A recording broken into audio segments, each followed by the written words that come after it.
Hello everyone and welcome to the fourth and final round here at the 2017 Gentlemen's Club Challenge presented by Innova Disc. I'm your host Terry Miller, the Disc Golf Guy. Joined alongside me is our 2009 World Champion Avery Jenkins.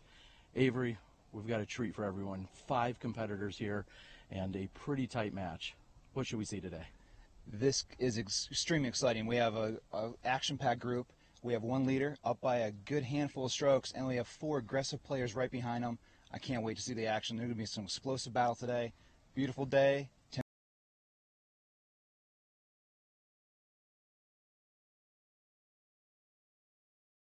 Final round. Enjoy.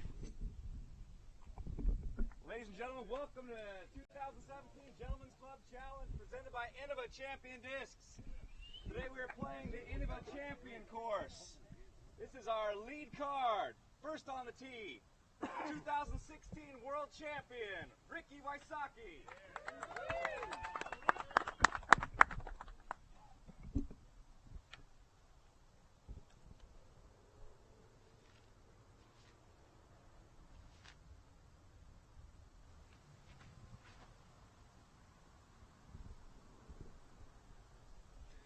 Ricky Wysocki hanging out hyzer, wide right side, getting a skip back to the fairway, should be in bounds.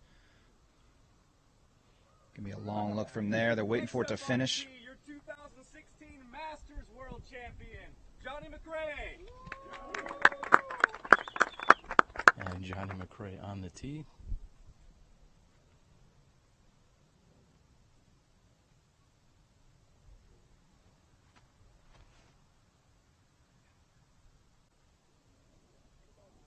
Ripping a power shot right up the center, getting a little kick, and we'll wait for a delayed reaction possibly from the gallery. Seems to be safe. And the Piney Woods Open, Eagle McMahon.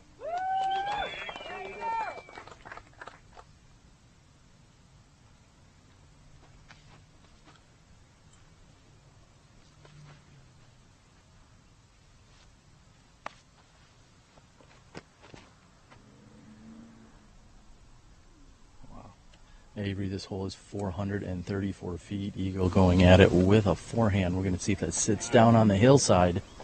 Next up, 4-time world champion, Paul Macbeth.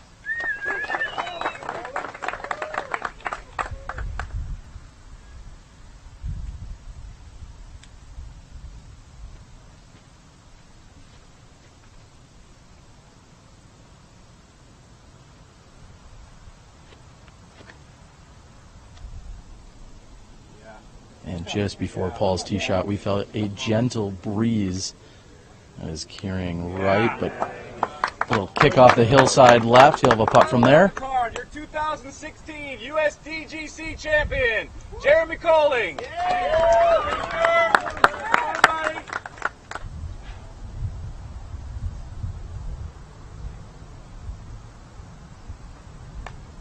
time.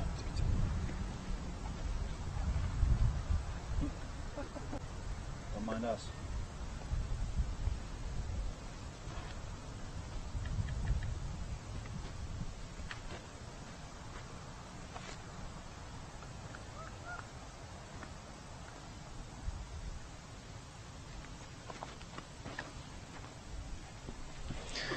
Coin going direct line with a high-speed driver, hanging it out right, going right at the basket. Hyzers out left and skips down the hill, playing it very aggressive on hole 1. Big Germ throwing up and over this 434-foot shot. Good luck, gentlemen.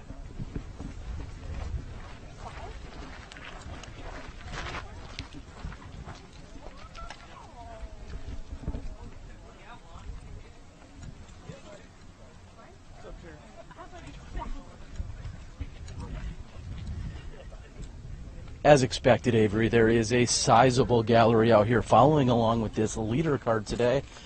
Looks like we're going to be again blessed with gorgeous weather, light winds, not a cloud in the sky. Oh, sorry, I've spotted 2. Ooh. 2 small ones. However, it looks to be a great day. We know our players are going to be aggressive. Everyone's going to be trying to hunt down Ricky Wysocki. Would you say there's more than enough holes to do that, or no? to hunt this guy down with this kind of lead, it's going to be tough. These guys have a lot of work ahead of them, but these are all some of the most spectacular world-class players, aggressive players, and on a course like this, everything's in reach. Even some of those par fours, as Eagle displayed yesterday, are eagleable. So it could happen. We'll see what happens.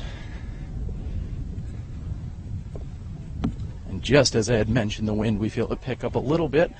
Moving over to Eagle McMahon's lie. I believe he'll have to decide if he or Big Germ are actually out. It looks like Big Germ's a little further away.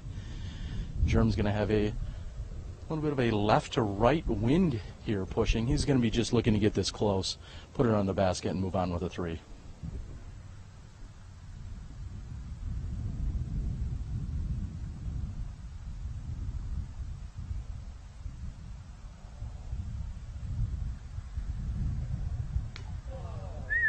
And wowing the gallery on the first shot.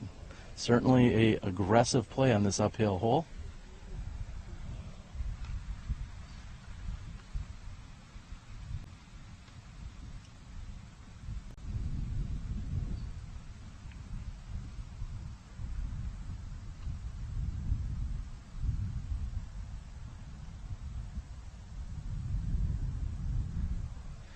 Eagle also leaving it low, headwind kind of picking up, uphill putt. These players are a little farther out than expected on a hole this reachable.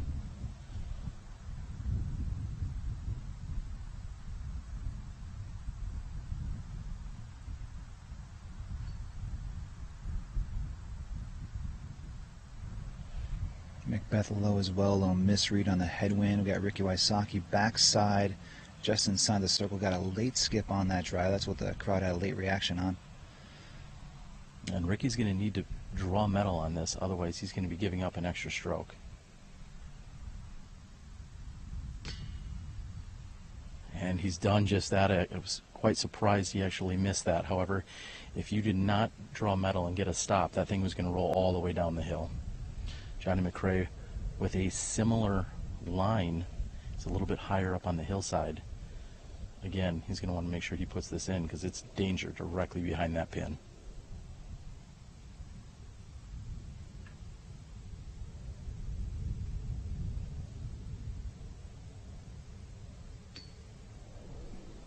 All players giving it a chance, but then dropping low. Just with this little winds, it's like variable, 5 to 10 mile-an-hour winds.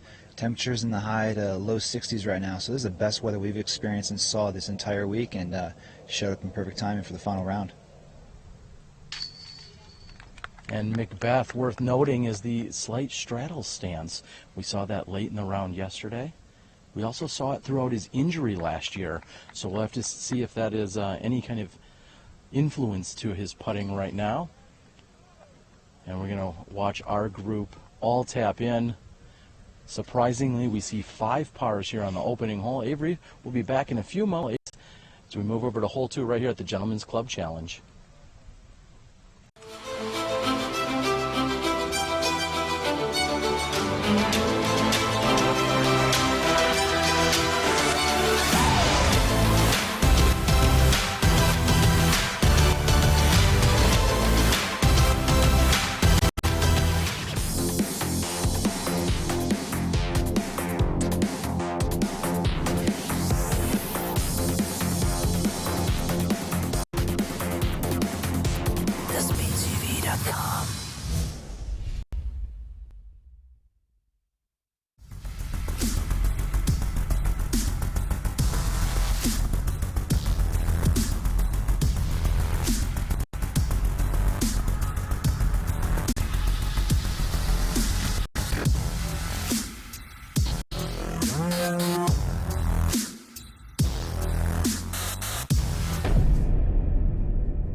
Wysocki with a forehand here on hole number 2, 258 feet.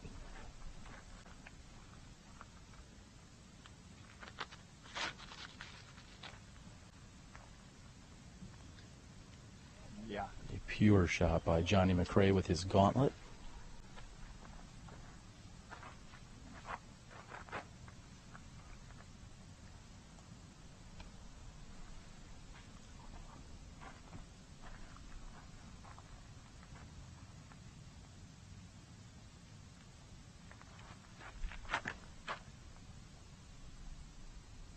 Going out and around everything with a huge hyzer is Eagle McMahon. He's going to finish on the right side.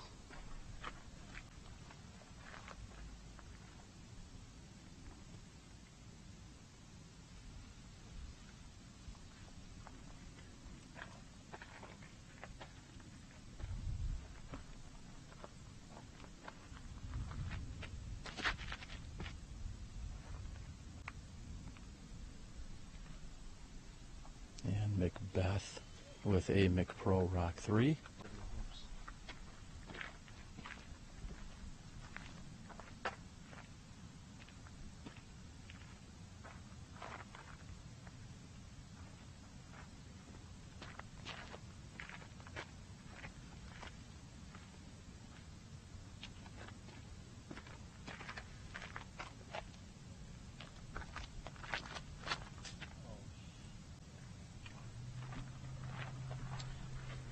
And 5 relatively different shots here, Avery. This tee pad is somewhat small and congested, we'll say, hence the silence during their run-ups and throw. Looked like there's some very effective routes. Eagle McMahon, Paul Macbeth going right over the top of the horse, and Johnny McRae throwing a putter. Looked beautiful. Yeah, as we talk about this 3-course complex on one golf course, a lot of space, but obviously we got to use that space wisely, and by pulling a disc golf hole off to the side here, using kind of pea gravel, for one of our fairways, worked out pretty ideal. And like I said, from my vantage point, Paul Macbeth threw that shot right over that silver horse for the Wild Horse Golf Club. Trying to make this more than a one-horse race.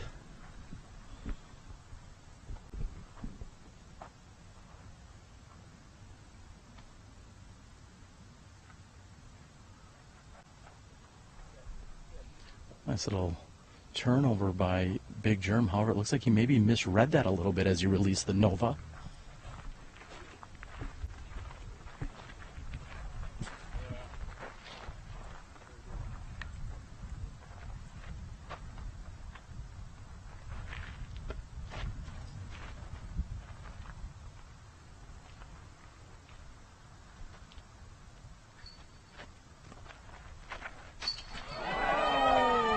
And big, wow, what a huge putt by Ricky Wysocki. One knee, about halfway there, he knew it was in. He had to get up and run after it.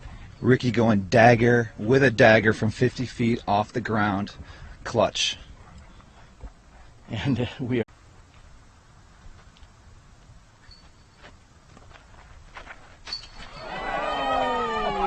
And big, wow, what a huge putt by.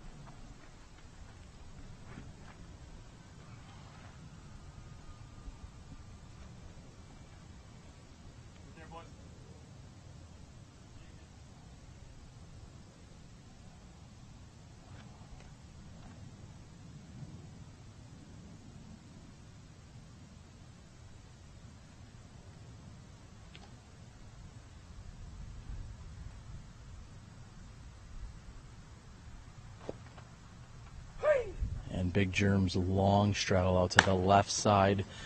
I think that tree was just a little bit too much in his head. He clearly had room to get around it, but the tree was maybe played in too much.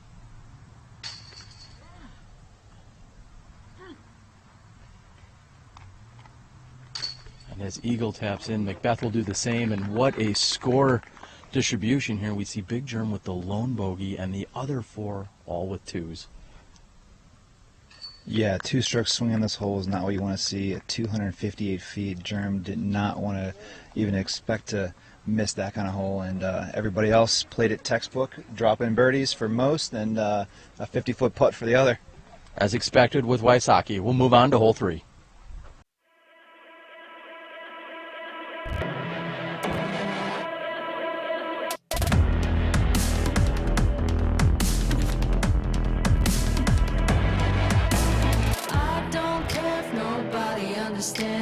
I'll take the law into my own hands. I don't care if nobody understands. I'll take the law into my own hands. No matter what you say, I'm gonna go my way. No matter what you say. No matter what you say, I'm gonna go my way. No matter what you say. No matter what you say, I'm gonna go my way. No matter what you say.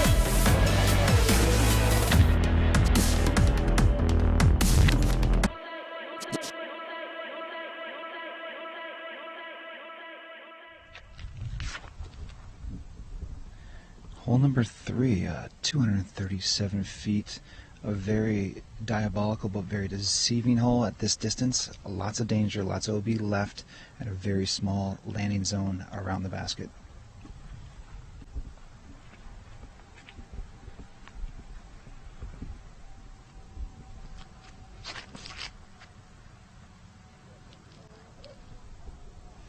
Little hop, skip, and a jump. Johnny Mac going fan skip across the OB, trying to get the distance, and comes up short. Long side will go drop zone from there.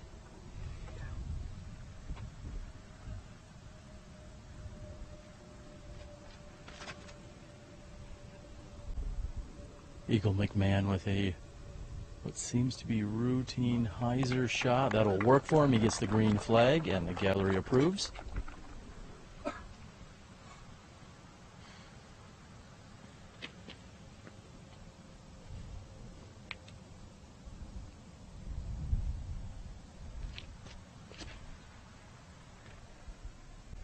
Macbeth with a sharp edge hanging wide right. Gonna wait for a flag from the spotter. And it looks like he's gonna get marked with an OB flag.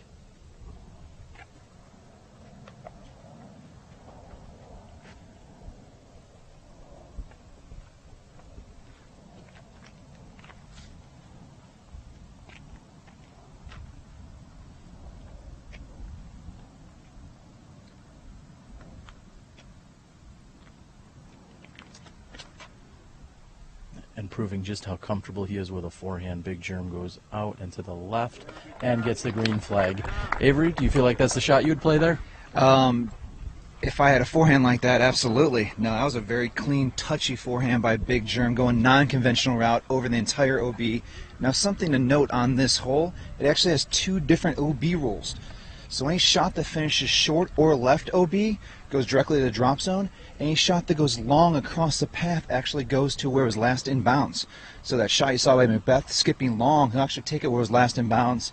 And then Johnny Mac never making it past the OB short side goes directly to the drop zone. So this is a very different circumstance and situation on a very short technical par 3.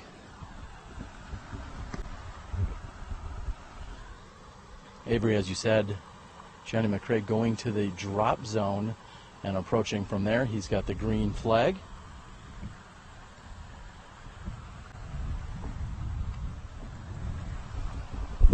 I think the main reason why they changed that rule and forced different OBs in different areas is to really encourage players to go for this green. Being a very small green, very tight little peninsula, as you'll see here, and Macbeth played just that. He'll get a chance at a circle 3. And this will be Paul Macbeth for a chance at penalty 3 here on hole number 3.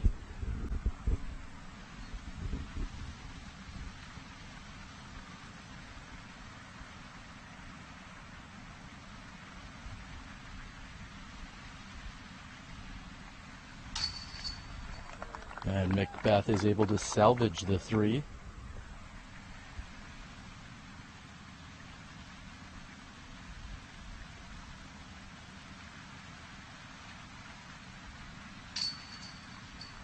Easy cleanup for Ricky Wysocki.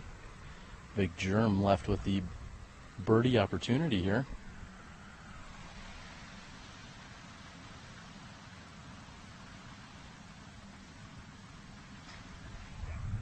And Big German's going to stand down. It seems as if Johnny McRae is possibly out, and he is. We'll see if Johnny McRae is able to use a traditional putt or if we'll see one of his famous turbo putts. Here we go.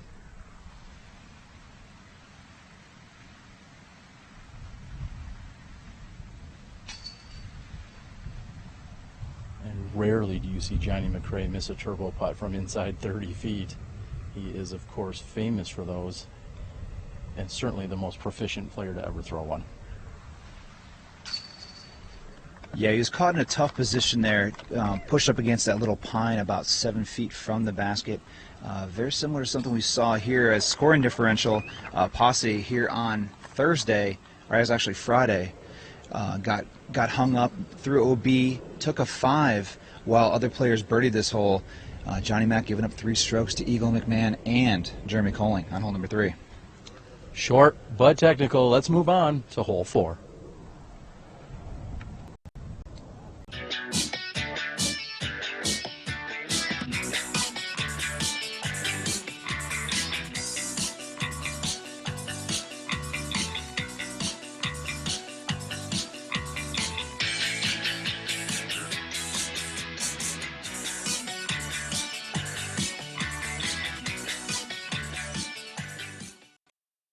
Flashlight LED disc golf discs just changed the game. The unique Disco Select feature allows everyone to choose their own color by simply pressing the middle button, then pressing it again during the first rotation of colors when the one you want appears. Or you can leave it in disco mode, rotating through the 6 different colors for the duration of your game. Designed by serious professionals, crafted from Night Eye's unrivaled sure grip material, and featuring Night Eye's patented fiber optics array, these discs strike the perfect balance of durability, stability, performance, and just plain awesomeness. With easily replaceable batteries and an uber-long life, the Flash Flight driver, mid-range, and putter will shine as they blaze your path to victory, day or night. Night Eyes. Discover your solution.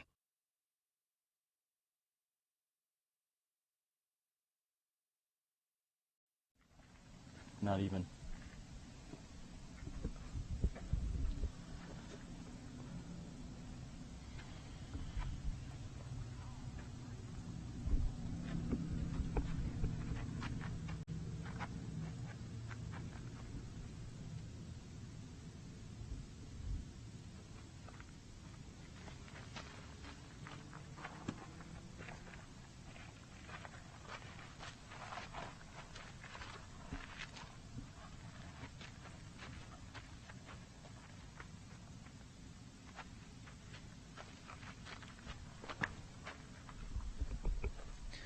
Hole number 4, 375 feet. Eagle going power hyzer.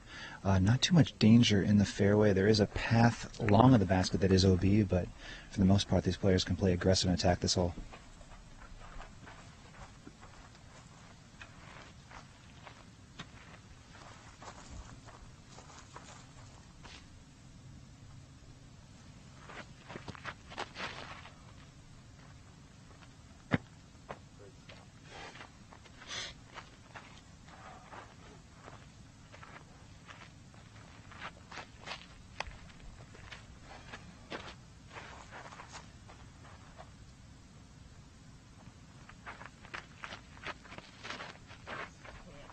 And Big Germ, after a reset, was trying to get his footing in place. However, with a slight uphill run up here and some shrubbery behind the tee, seemed as if it was giving him a little more challenge than expected. This is Ricky Wysocki.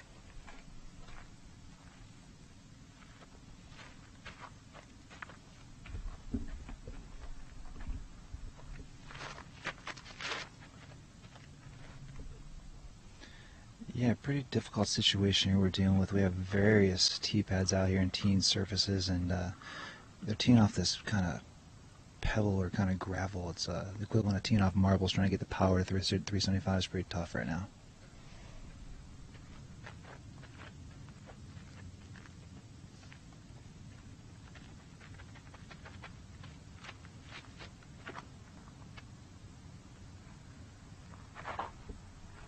And Beth seems to have a great line here, and he checks up just left of the pin.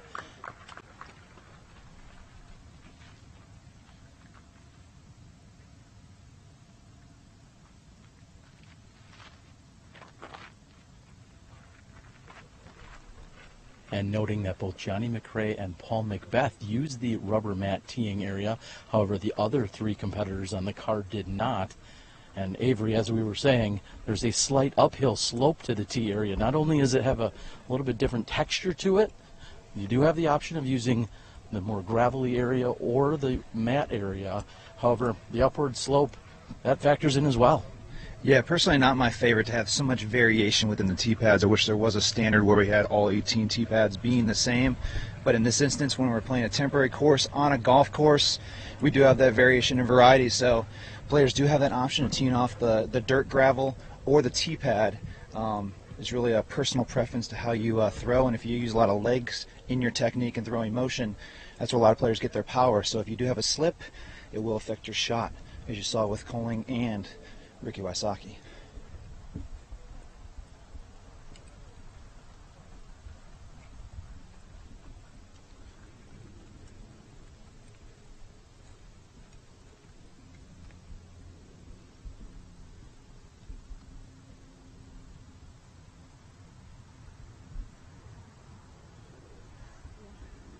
And a layup of sorts by Ricky Wysocki. You always have to assume he's running just about everything he throws up toward the pin.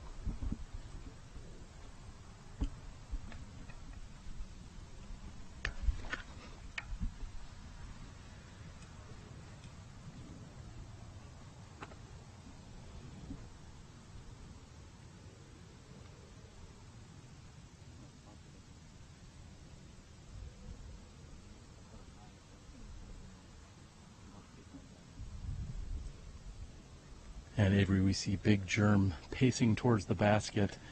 Should he have brought his metal detector? What is he doing out there? He's checking the surface. I'm trying to see this backside drop. It's kind of a death putt here, especially on these rolling hills. Basket perched up here pretty good, and you do got a tailwind to account for. So backside about 28 feet. Looking to leave it a little high. Make sure you give it the velocity and give it a chance to go in.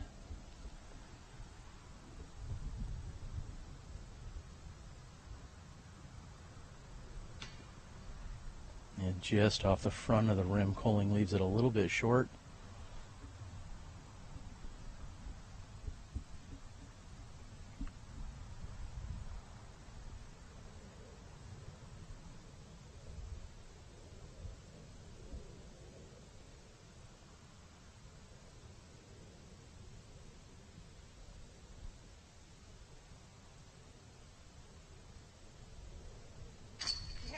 Solid putt by Johnny McRae, uphill, never a doubt. Johnny McRae looked a little bit low out of his hand off that tee, but it scooted up here onto the hillside, and he's got about the same distance as we see Eagle McMahon also going for birdie.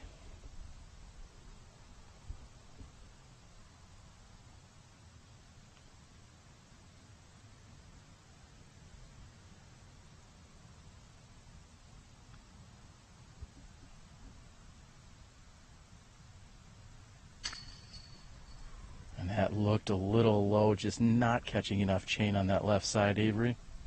And looking back at Johnny Mac's putt, I love watching his putt, his form, his exaggerated follow-through, which, he makes sure it gets up and over the rim, and he did just that. And Paul Macbeth with an easy tap in for birdie as well. A pair of birdies and 3 pars.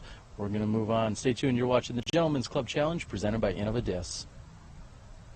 You deserve an elite golf experience. Take an epic journey through the best landscapes Las Vegas has to offer. Experience 144 holes of spectacular golf at our 6 professionally designed championship courses, featuring Spanish Trail Country Club, Mountain Falls Golf Club, and Wild Horse Golf Club. All about elite golf packages for locals and tourists. Elite Golf, the new face of golf management. Book your tee time today.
nearly 550 feet here, Avery. Is Macbeth going to get enough to get up on that left side? He absolutely unleashed on that shot, cleared the green, and I believe it is inbounds on the backside, at least pin high. Maybe looking at a birdie attempt. It is a par 3, a very long par 3.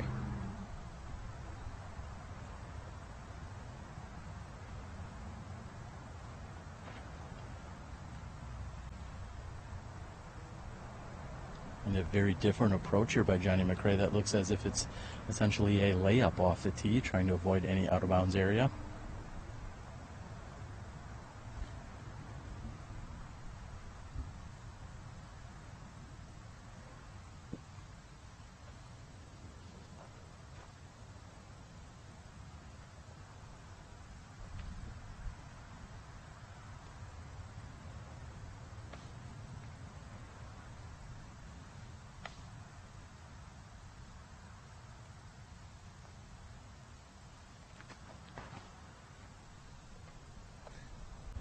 What's he throwing there, Avery?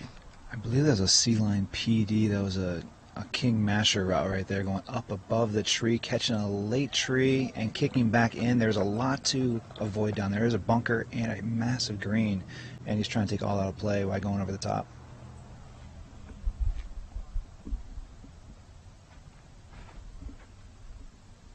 And Ricky playing also what seems to be a little bit more of a conservative effort here.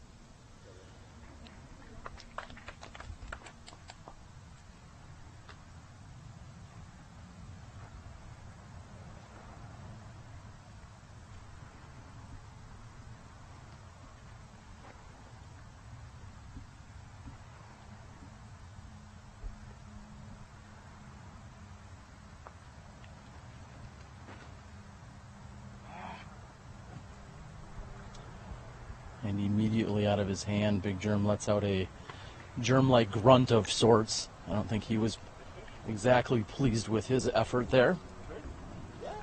We'll be checking in with the scores as much as possible. We'll also encourage you to go ahead and follow along on pdgalive.com. A little later in the show, we'll show you the final hole of the women's showdown that took place just a few hours ago. We won't spoil it for you yet in case you've been out there and hadn't taken a look, but we'll bring you the final few shots and catch up with the winner from this morning's women's division.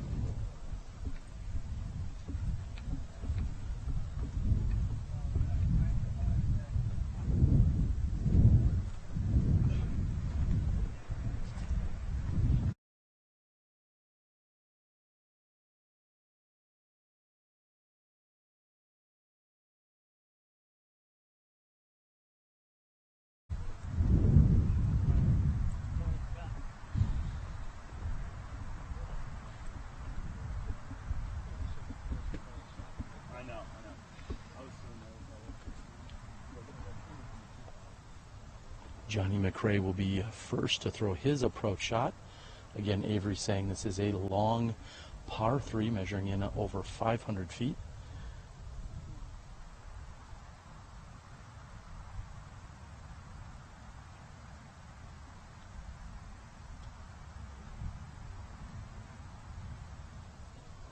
And a little skip off the short grass green that they're playing over.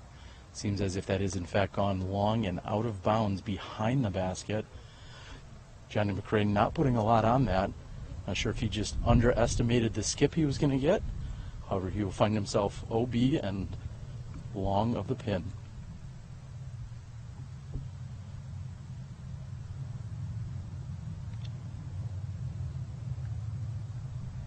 Yeah, a few things to take into account here. We do have the bunker short. We have the green short to the right. And the basket's on a mound with a very fast green OB long of the pin.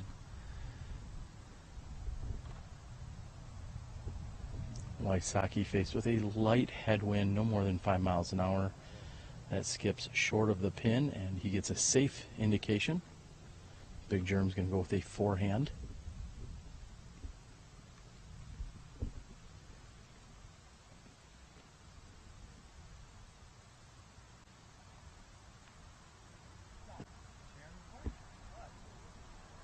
again, Germ not happy with his effort, giving himself a little pep talk. He caught a late branch that possibly may have kicked him back to the pin. I didn't see any indication if he's safe or OB, but he did catch a late branch, and that could have saved him.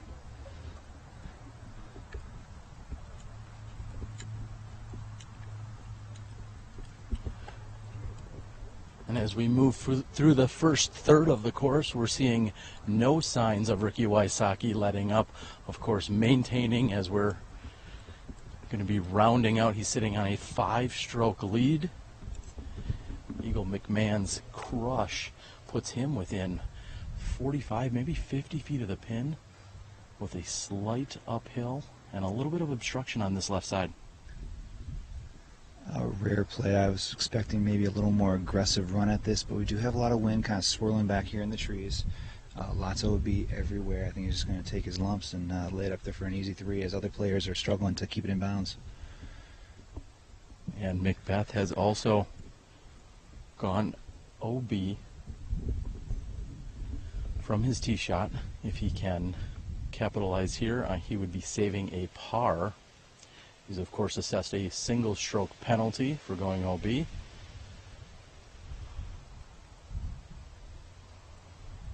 Oh, I may be corrected. I apologize. Looks like they may be giving Jenny McRae a spot. We'll have to see exactly where Macbeth had landed.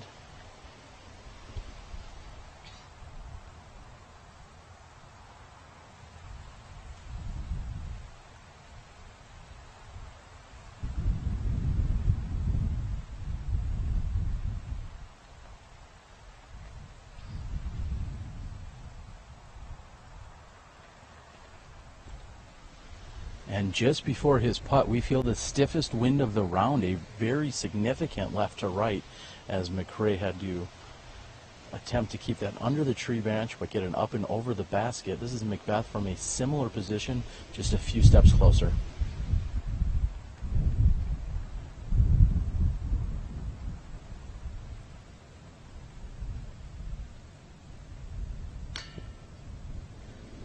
And short is Macbeth's effort. Ricky Wysocki doesn't have too much work left here. He's going to be putting uphill. However, he's going to have inbounds behind him as opposed to a few of the other players that had the OB directly behind him.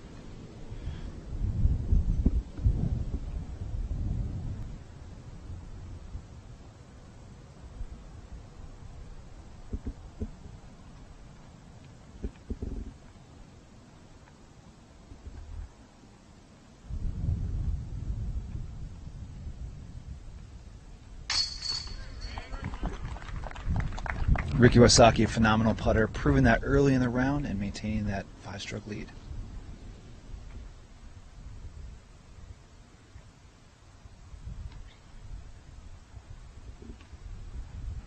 And Big Germ again faced with a little bit of an awkward stance here. He's going to check his lie and his footing, and he's reaching out to the left side with a straddle, and his right calf is actually propped up against the tree. Making sure he has a legal stance. A little more challenging than he was hoping for here on this par putt.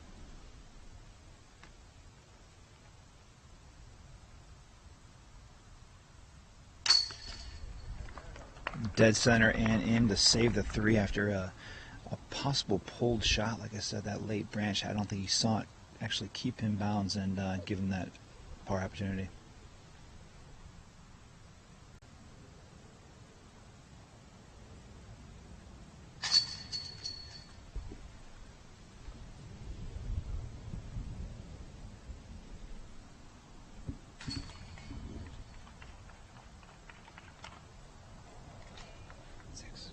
And we'll have a brief walk. Thank you for tuning in to our live coverage here at the 2017 Gentlemen's Club Challenge.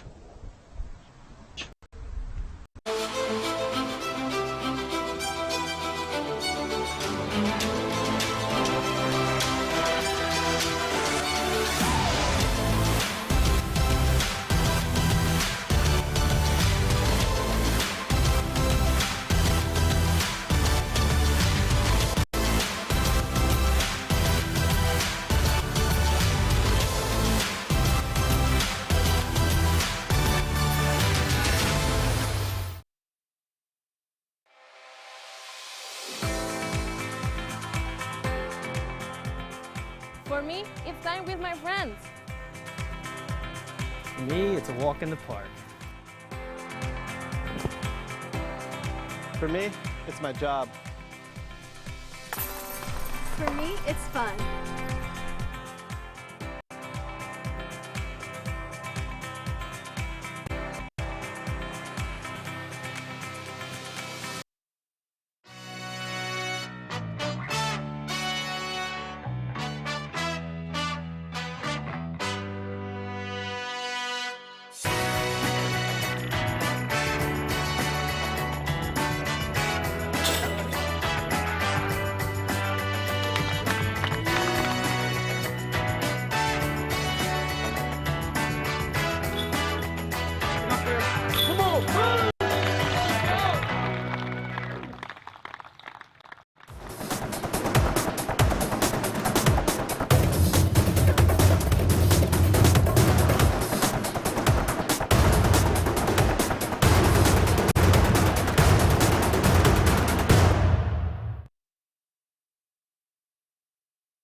Hello everyone and welcome back. We are here for a little bit of a backup. We are on this 6th hole, Avery Jenkins, and what have we seen thus far in the first 5 holes?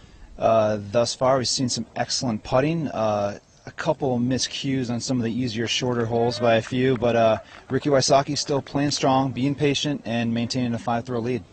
All right, well, really no surprise there with how consistent Ricky is. He's playing well. We're going to see if he can maintain throughout.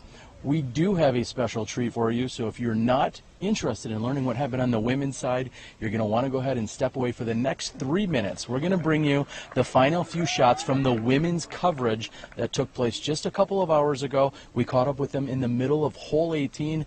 I tried to call all the shots from there on out. So let's cut to it right now. This is the final of the women's coverage from just a few hours ago with Smashbox TV. We'll be back with you in just a bit.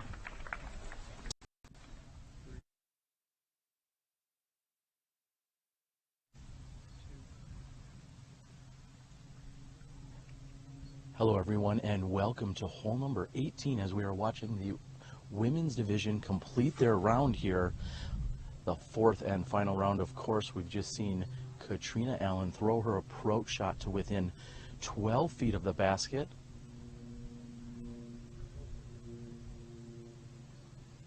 Jennifer Allen has thrown her second shot.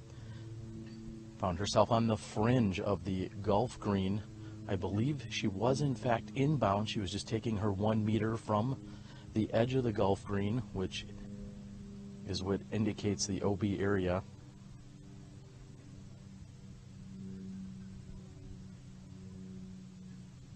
Jennifer Allen had started in 2nd place coming into this final round. However, as we've seen on the live scoring, Katrina Allen making a charge as Paige Pierce had a comfortable lead this morning but struggled throughout the middle of the round.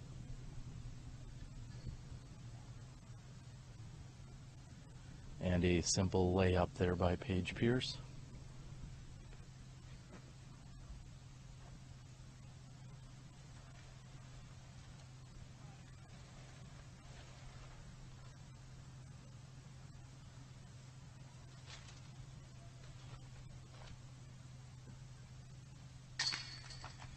And a solid round here by Katrina Allen, however, not enough to run down Paige Pierce in this opening National Tour event.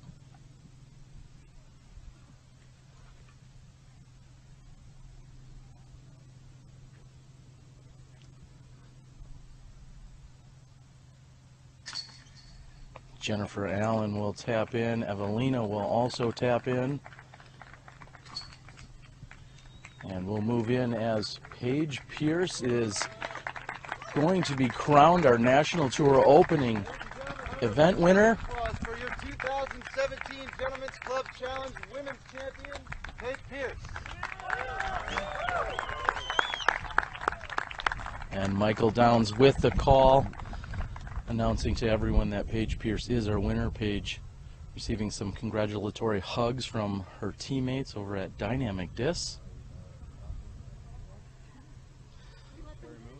Scoring will take place here on the final hole in just a few moments, and then maybe we'll be able to catch up with Paige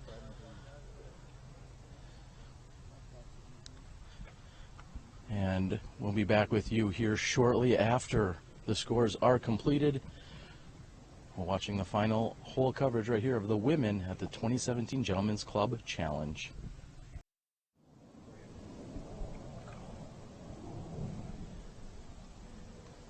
And welcome back as we've stepped away for a moment to watch that final hole of coverage. We also see our leader card. They're completing hole number 6. And we have our second card putting out on the green of 7 at the moment.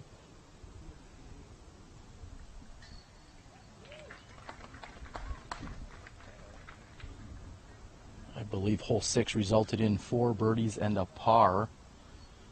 And they'll be catching up with us in a moment. Again, seeing second card tap out here on the 7th hole.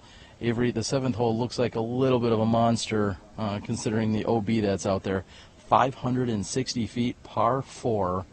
Sand traps, water, it's got everything. Yeah, it's 10 feet longer than the hole previous to the last, being hole 5 at 550. This one's 560, but it plays a par 4 just because of difficulty with the OB. You have to cross over water on the first big tee shot, but then you have a golf green on their side. The play is trying to leave it left, trying to keep it in bounds. We've got a bunker, we've got a path on the outside left side. Across that path is actually in bounds. There's a second path to the left that they consider out of bounds. So a lot of action going on here. There has been a spot in the round where there's been multiple backups throughout the week. PDJ Mike Downs out here cleaning things up, putting a little more time between the tee times and alleviating some of that weight. So we're here almost ready to go as we watch out the second card tapping out for their hole 7, and we're ready to tee it up on the lead card.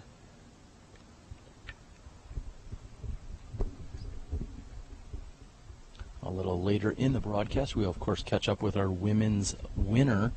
I think she'll be stepping inside so that she can give us an update as to how she feels coming off this opening national tour victory here in the Las Vegas area. While we're here, we'd like to go ahead and thank the Wild Horse Golf Club for hosting us for this week, as well as the collaborative efforts on the media teams by Central Coast, Spin TV, and Smashbox TV.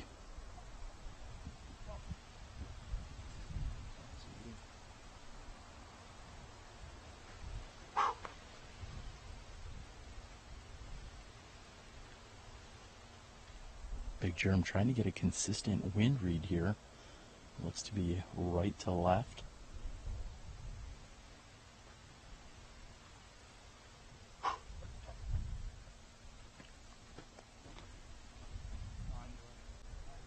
And that turned over and is not coming back as Big Germ throws out into the water on the right side of the pin.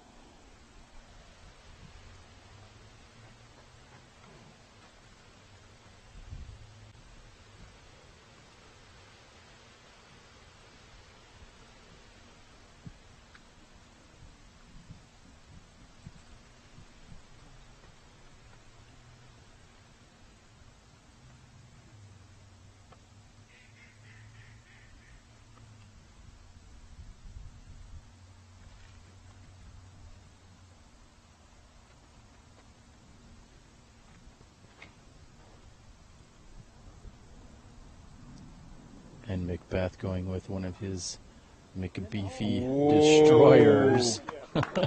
Wow. Wow. Avery, that was one heck of a toss by Paul Macbeth.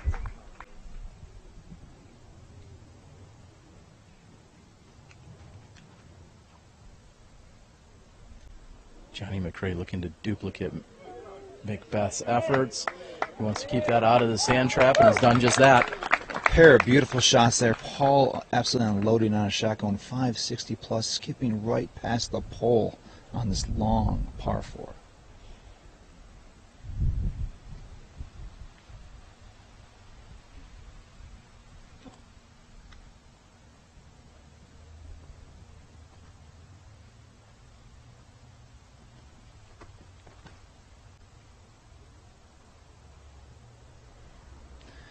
Same thing from Eagle, trying to get the straight carry. Does hyzer out left and goes sand trap. I'm not sure, maybe it skipped out or stayed in there. Getting some applause from the tee pad. We'll have to see when we work our way down to the basket.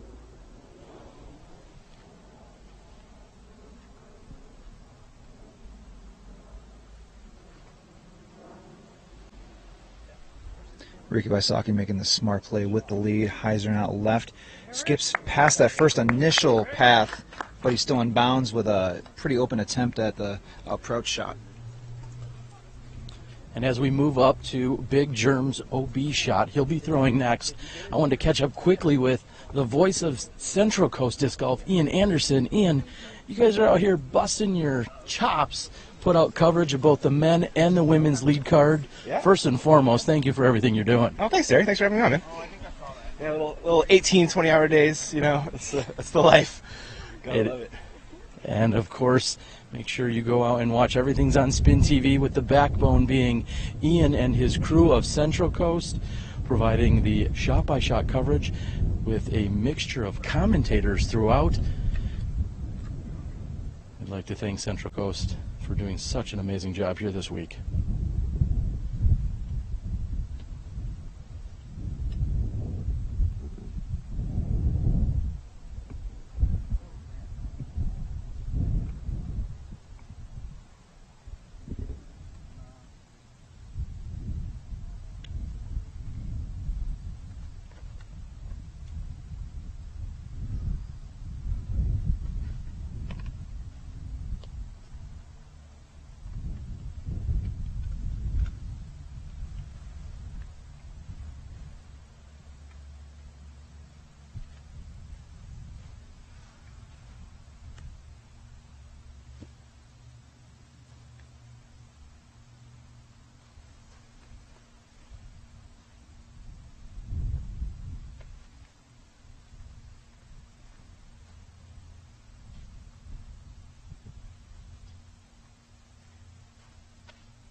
And calling ops for the forehand, which is heading toward the sand trap, unfortunately lands in the center.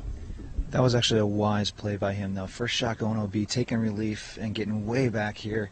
Looked about 375, maybe 400-foot shot. He goes forehand, lands in the bunker to the short left side, but as the bunkers play here, you play from where it lies, and you play from it there. He's got about a 15-footer into the headwind, and really, if you left it any other side, there's a lot of OB, a lot of other bad things that could happen. I think the smart play was to put it that close, even though he's taking a stroke penalty within the bunker. Big Germ coming into this hole 7, sitting at 19 under par. And as we said earlier, there's a lot of people everyone here is trying to run down Ricky Wysocki, but that's going to require not only amazing play by the competitors, but also some kind of falter by Wysocki, and he's just simply not known for that.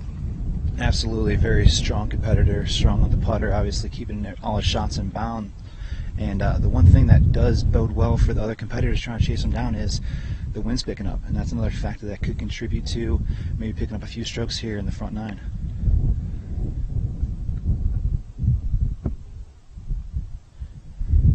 And although this is over the cart path, it is far enough down the fairway that this is not considered an OB area. Is that correct, Avery? That's correct. That's absolutely correct. And that wanted to roll back toward the sand trap. However, he's going to stay on top, and he's going to have an easy tap in 3.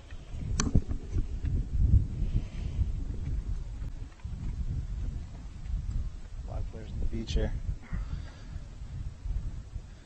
We have 3 players playing their next shots from the out-of-bounds bunker here. Like I said, they'll play from where it lies with that 1-stroke penalty.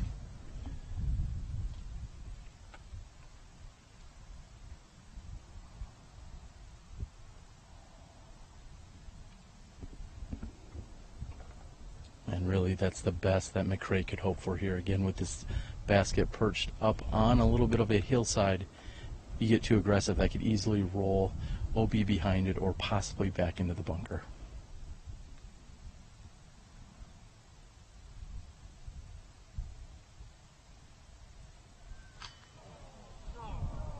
And I may have inadvertently foreshadowed exactly that right off the front of the basket. Looked good. It had a great chance to go in, just a few inches short, and rolls backside. He'll play it from there, but be assessed yet another penalty, and that's going to punish Eagle McMahon drastically. Here's Paul Macbeth for an opportunity at a 2.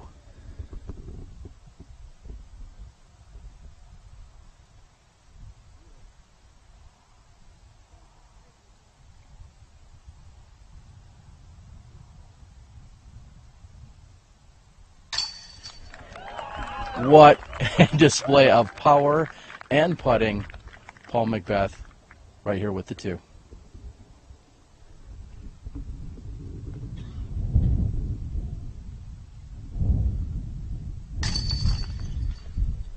Collings anxious to move off of hole 7, as will be Eagle McMahon. Ricky will tap in.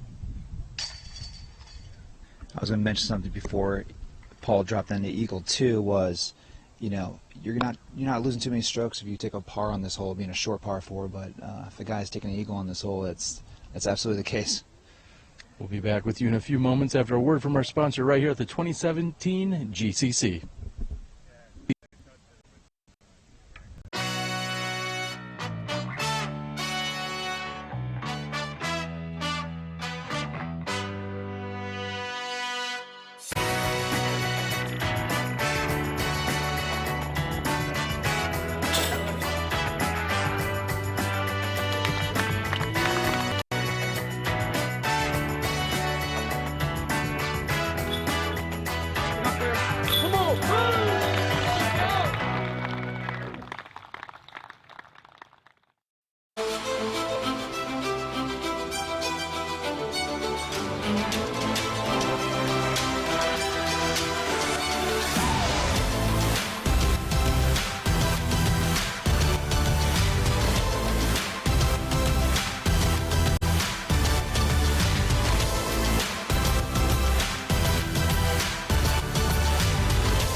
Paul McBeth, nice laser shot, nice and low, looking for a late skip. Looks to be on line. And gets a good reaction from the crowd down by the basket.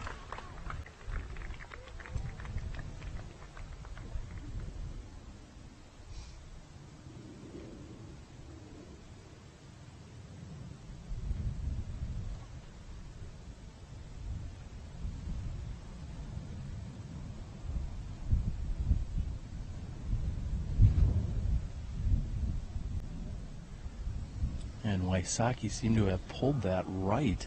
It's not going to get quite the action that we saw by McBeth.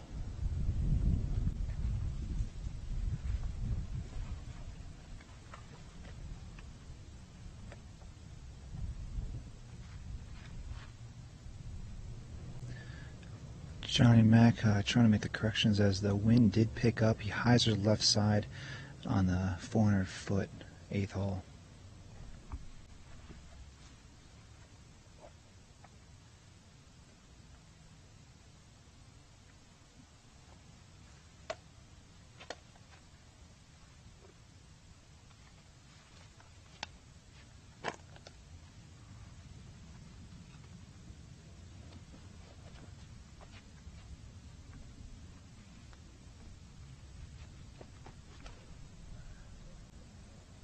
Big germ with an overhand. I think he was just playing for position there. It's 400 feet. It is a slight downhill. The basket is blind, but you can see the flag stick and the flag kind of waving in the distance. OB to the left side and long of the green.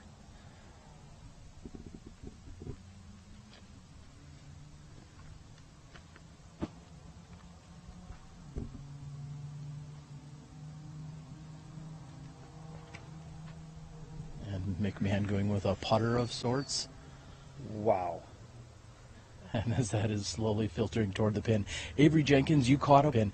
Avery, just before the round started today, he talked about his play and his game plan. Let's see what he had to say just before the start of the round.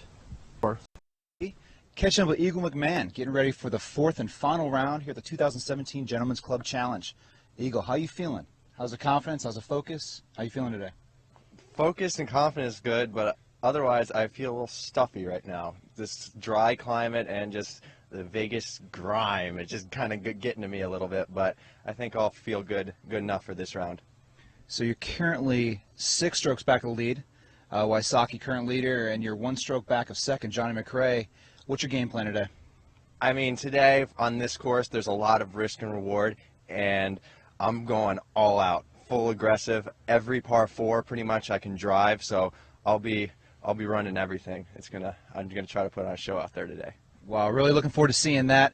Now, yesterday, final hole, just shy of 600 feet, par 4, you unleashed a mammoth drive, ended up eagling that hole to finish the round, actually hopping Paul Macbeth for 3rd place. How are you going to use that momentum going into this round? I mean, just throwing that shot just shows like my confidence with my distance shots right now. So just going to carry that confidence over this round, and we'll see what happens. Awesome. Looking forward to the aggressive play. All the best to you this round. Tear it up. Thanks. Good luck.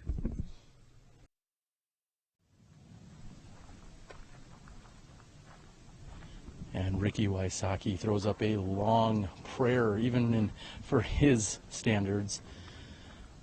He's just left of the pin. Big Germ is just a few feet closer than Wysocki.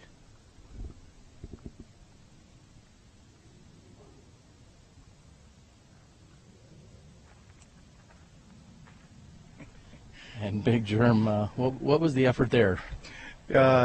Very little. He gave a little chuckle after his attempt, kind of putt approach, sloppy little thing that he just threw up by the basket, and laughed afterwards.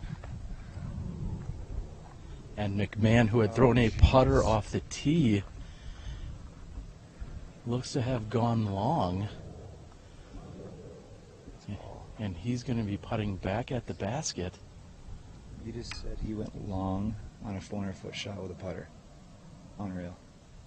I mean, it was downhill. Yeah. I could do that in 2 throws.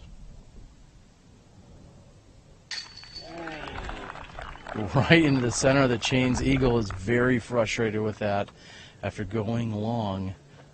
But, however, saving the shot with a great putt. We'll have to see where Johnny McRae is on the left side and short of the pin.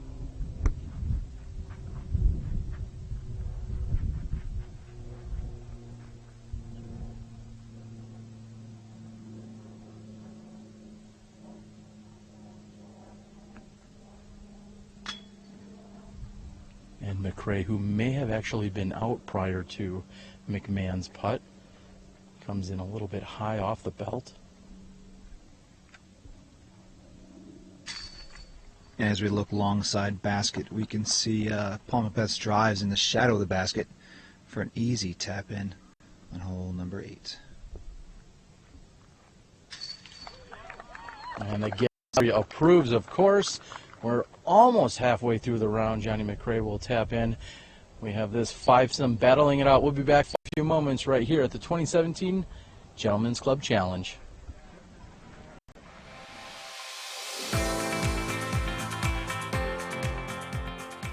For me, it's time with my friends. For me, it's a walk in the park. For me, it's my job. Go in. Oh. For me, it's all about the exercise. For me, it fits into my busy lifestyle.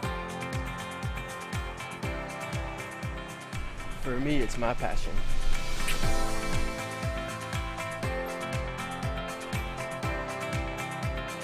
For us, it doesn't cost much to play. For me, it's fun.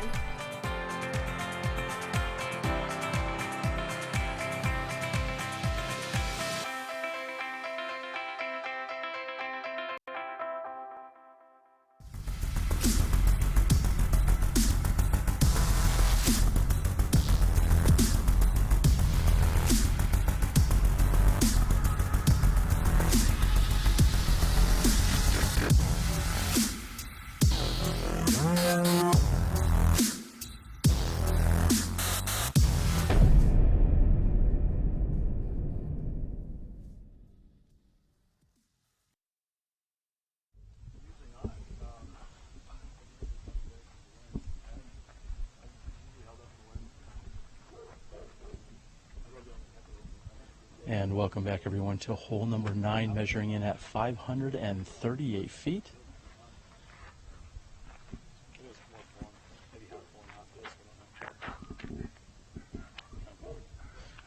Starts right there? Yeah? That's good. Yes. Good. All day.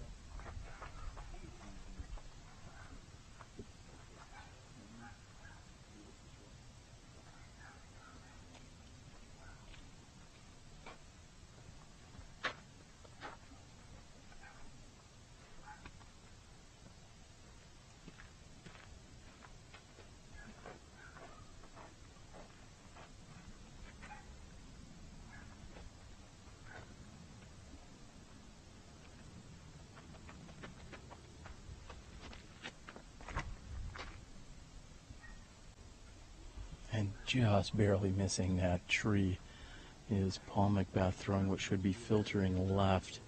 The gallery is waiting for the applause, and they're going to give it. Again, 538 feet, Avery.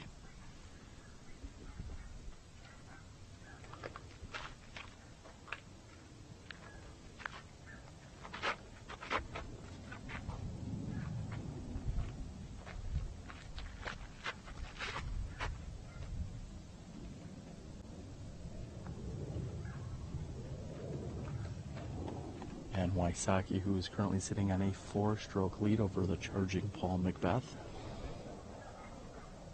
Big Germ is third to throw.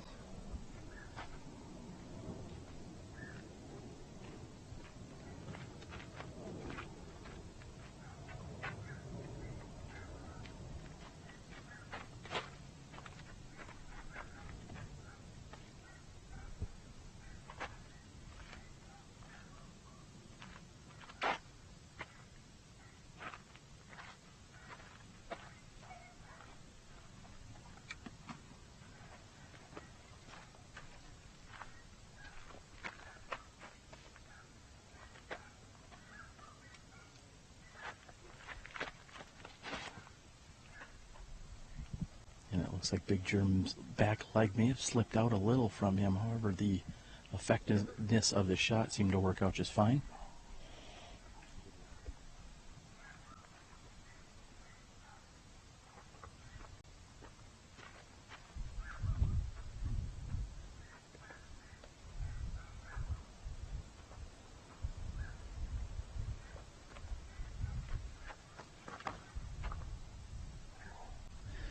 .540-foot par 3. Eagle unleashes on it with a C-line PD2. And the crowd likes it. Whoa, one more. We got 5 some. Did he hit metal?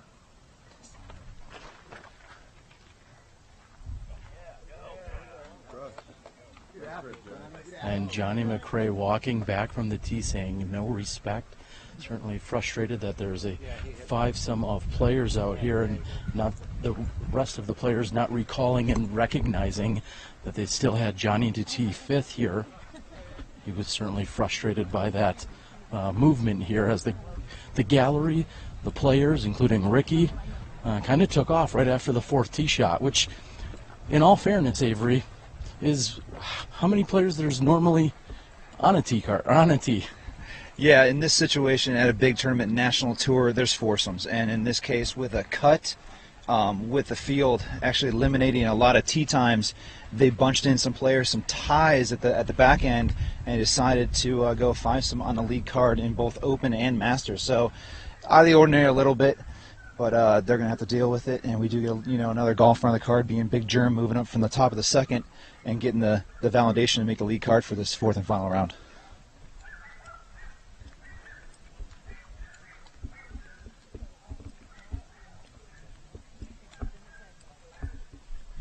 Reports as we're making our way down the fairway that we did hear a slight cling or a metal hit. That was Eagle's shot that actually did draw metal on the 540-foot par 3. One of my favorite responses to something like that is adequate.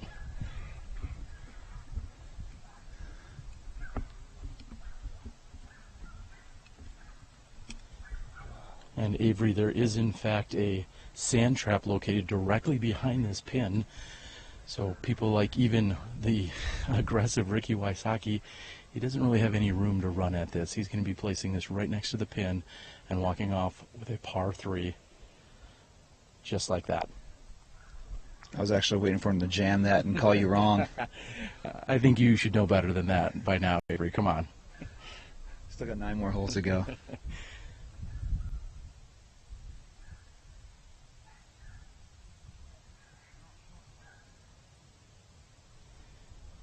And McRae, maybe a little chuckle at himself for some of his effort there. Seems to be frustrated again. He's going to have to shake that off, unfortunately, with the players moving on the tee on the previous hole. Again, the only smart play here for Big Germ is to just simply lay this up next to the basket.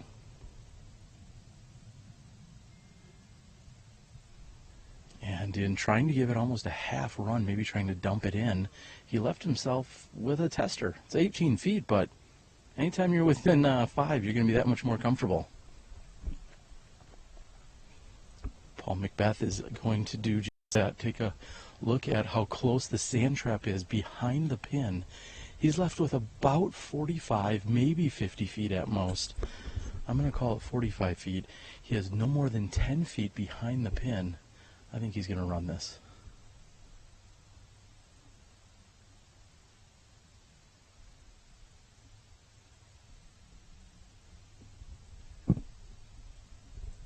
Macbeth making the wise choice in this situation. 5 strokes back, 9 holes to play. Doesn't feel like taking the chances right now. Avery, that would have been the time you said, there you go, Terry, you're wrong.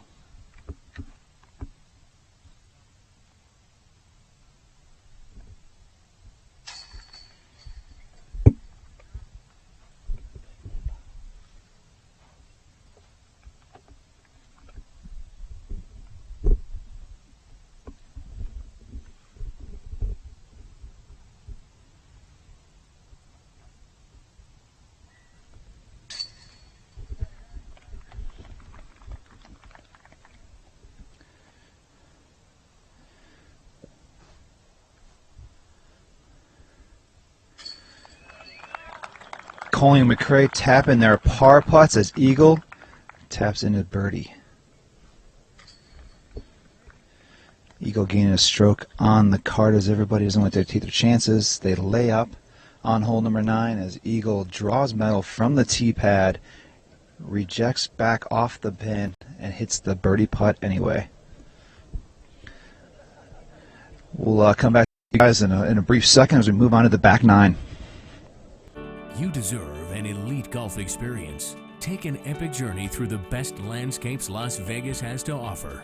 Experience 144 holes of spectacular golf at our 6 professionally designed championship courses, featuring Spanish Trail Country Club, Mountain Falls Golf Club, and Wild Horse Golf Club. Call about elite golf packages for locals and tourists. Elite Golf, the new face of golf management. Book your tee time today.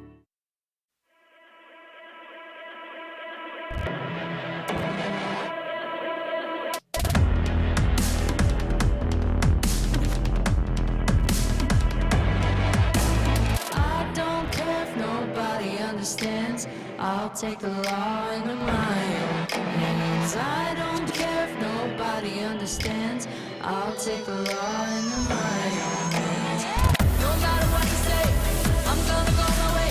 No matter what you say. No matter what you say, I'm gonna go my way.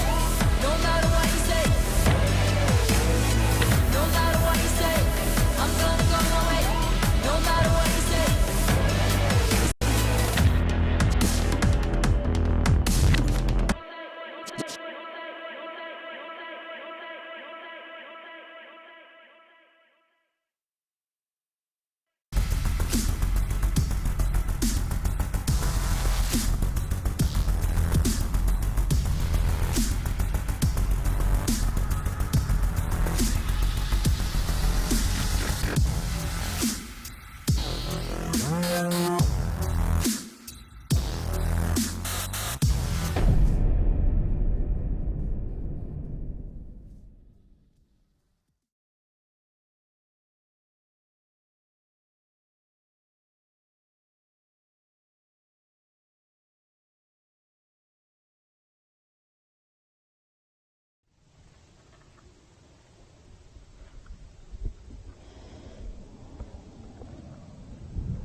concentrated freshen or something then.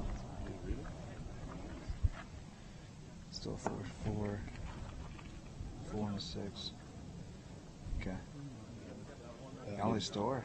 Downs is the one putting them in. So Yeah. if you ever have a question, grab them. Okay. I've been driving all over the course, checking for backup areas. There's not one there.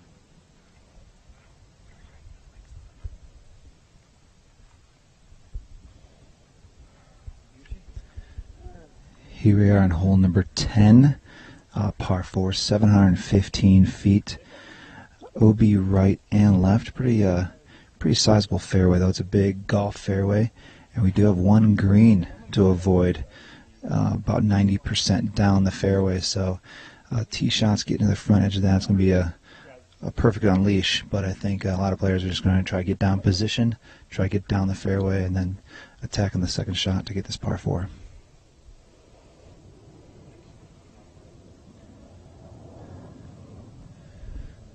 Again, a beautiful day in Las Vegas. Temperatures in the low 60s. Clear skies, slightly breezy, and a great day for disc golf.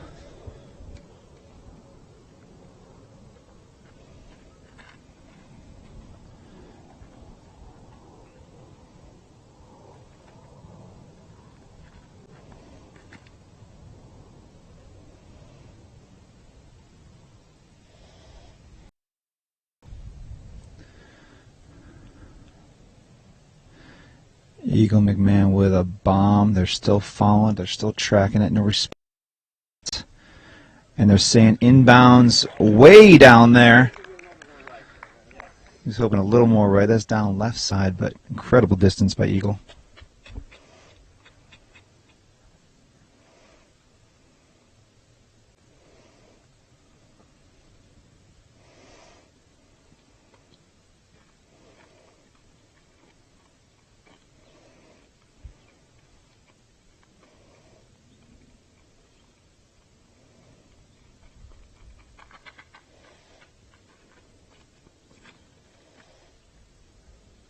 Macbeth getting up on one, a slight turn in between a roller and a turnover.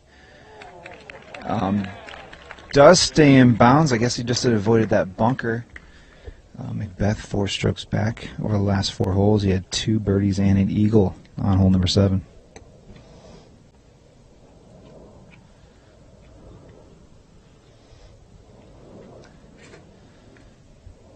Current leader Ricky Wysocki up by 5 strokes over trailing Paul Macbeth. Down the middle, good line, good height. Didn't hear the result on the finish. We'll find out when we get down there.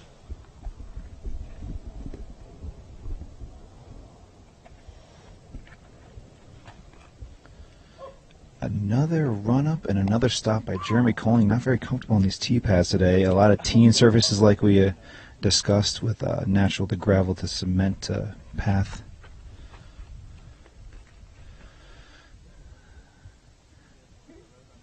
Getting a roller, trying to get it tall and get it to stand up. Paul Macbeth said it's a road runner and looking for it to run. Through the bunker and out. Still going. Still waiting for a response.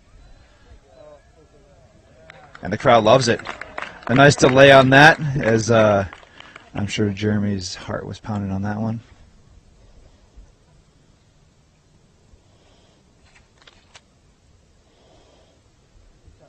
Johnny Mack, a nice solid control flex down the left side of the fairway, leaving him a nice clean open approach to the green.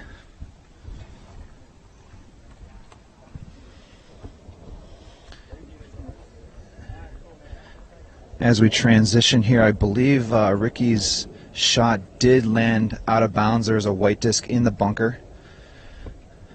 Something to definitely avoid, but a lot of players were flirting with these shots.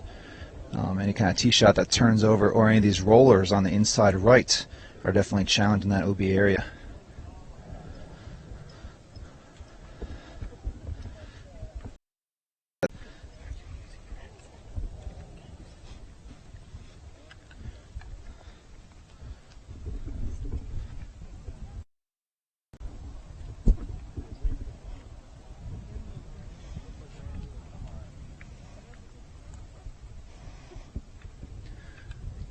Good sized gallery out here on Championship Sunday.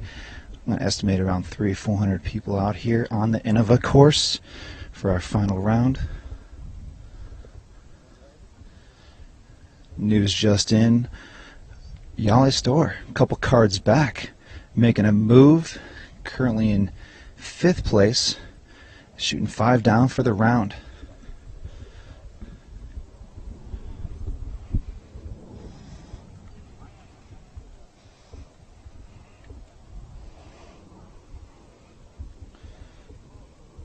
If you guys are looking for those scores, excuse me, on the Yale Store call, he's actually in 4th place at 21 under.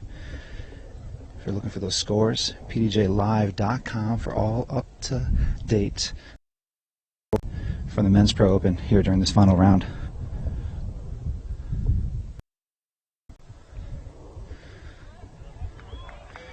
Rick will stand and deliver, sidearm out of the bunker, taking that penalty stroke, but making easy work as he's going to toss it up there for a drop-in par.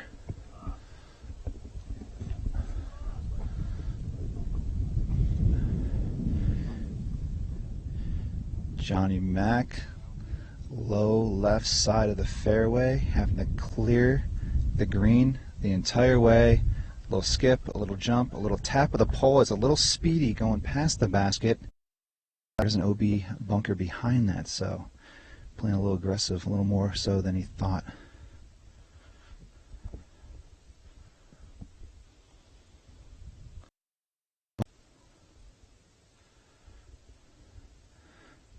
So Terry, playing disc golf on a golf course, how different is that compared to, you know, what these players are used to playing on a disc golf course? We're seeing the transition for disc golf be actually played on golf courses these days a lot more than in the past.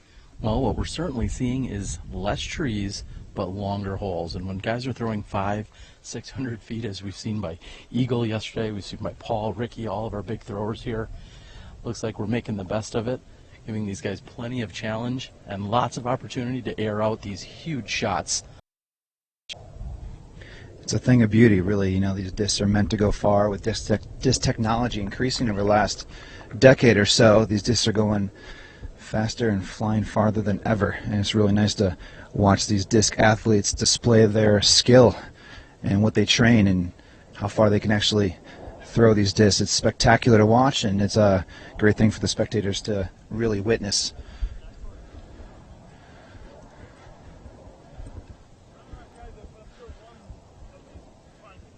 Here you go. I need it back. Looking for a call here. Germ, his roller actually tailed off down left side. Stood up for a second, but then finished left at the end. We said this hole is 715 feet, and he's actually gone past the hole. As the group makes a consensus call, trying to figure out where he is and what the call might be. There is a bunker long right of the basket that will play with that one-stroke penalty and play where it lies. But looking where Germ is right now, calling it safe back there. Well, it's actually Eagle's lie. Apologize for that. Eagle went past the pin. And still waiting to see where Germs ended up.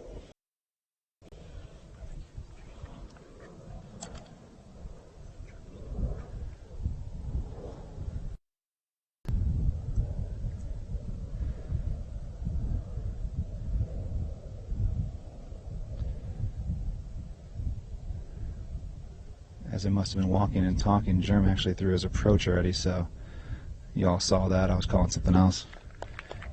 Eagle making a safe little chip onto the green. Should be an easy tap-in birdie.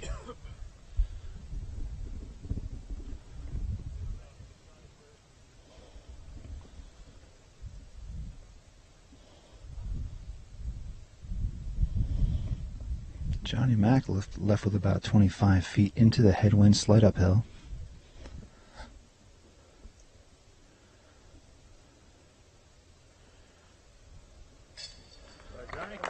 A nice extension, follow through.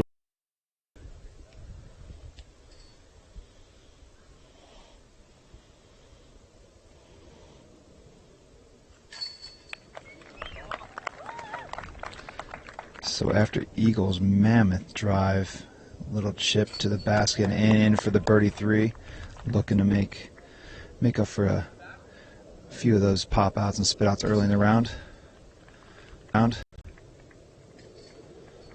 As the players clean up on hole number 10, transition over to 11. Guys, join us in a moment. Stay tuned. I'm the Disc Golf Guy, and I've caught up with Big Germ just before going out for the 4th and final round.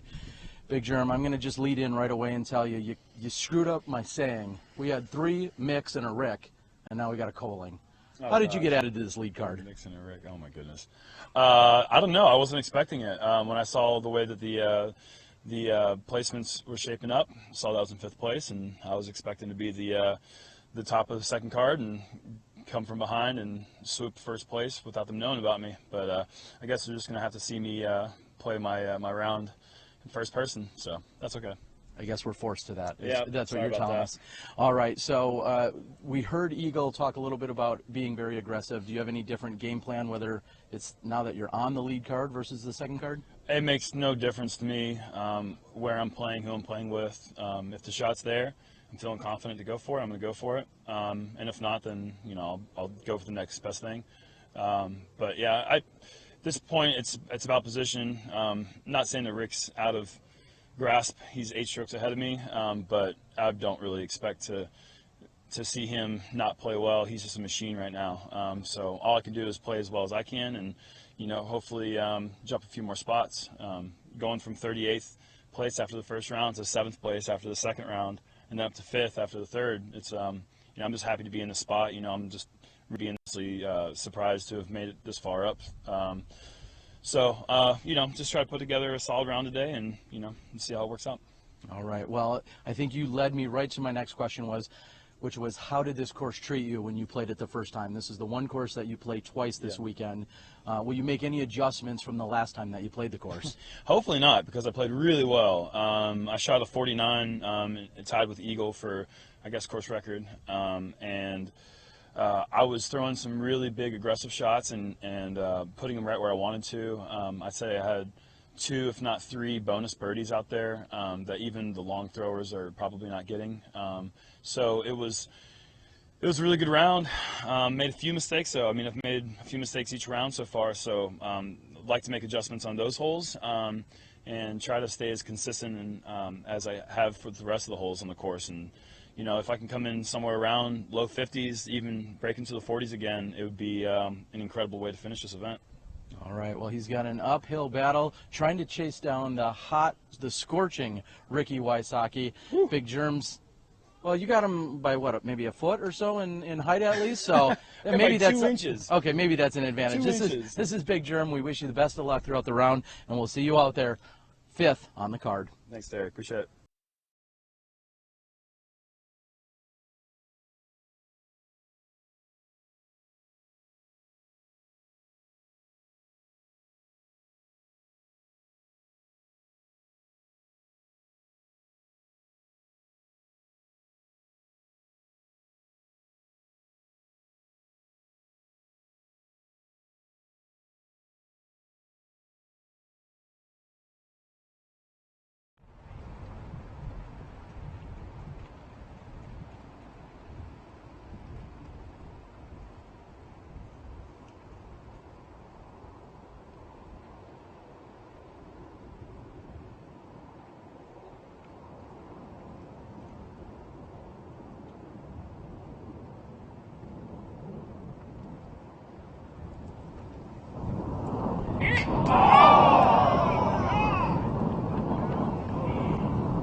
Big Germ seemed to have made the same mistake that we saw from Paul Macbeth. And Big Germ is short and right, just as we saw with Paul Macbeth.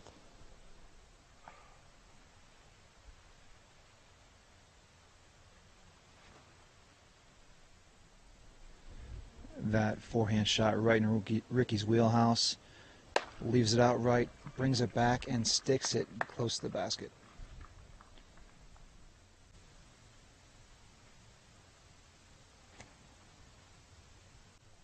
And at 375 feet, Johnny McRae going with a turnover putter shot that is moving toward the pin and getting an applause from the gallery.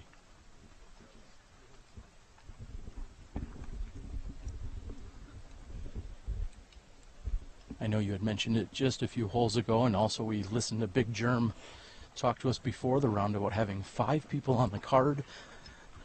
That became evident at one point today when, a few holes back, the players started walking down the fairway after there were 4 tee shots.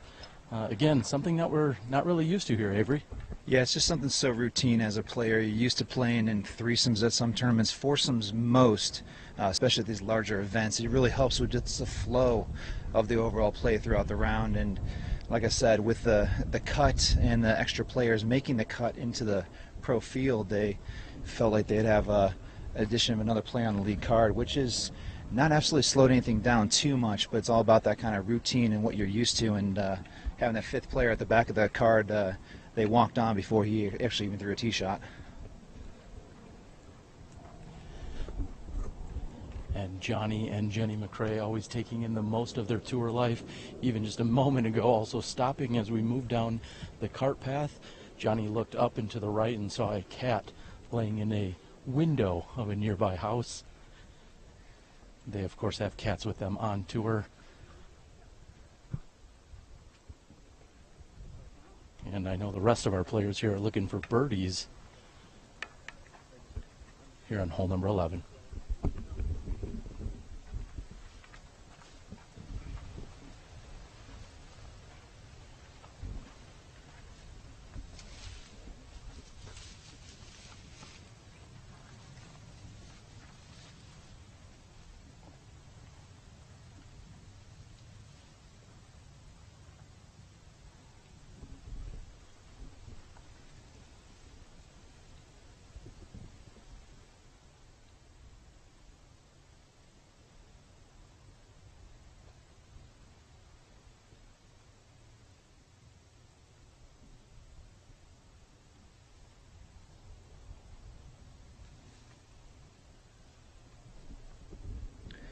Tough lineup right there. He's stuck in the reeds a little bit with a low ceiling, but trying to toss it off this palm tree in front of him. So really a tough reed, crosswind, a lot of things going on and factor in, and really tough to even get it aligned.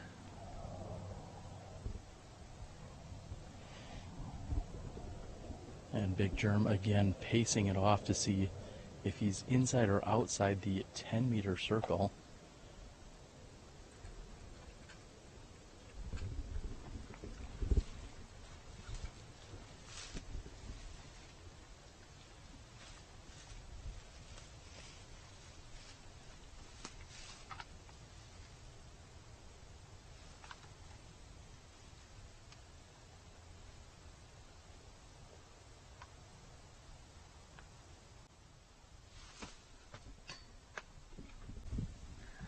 Online, just not the height with the low ceiling tree in front of him.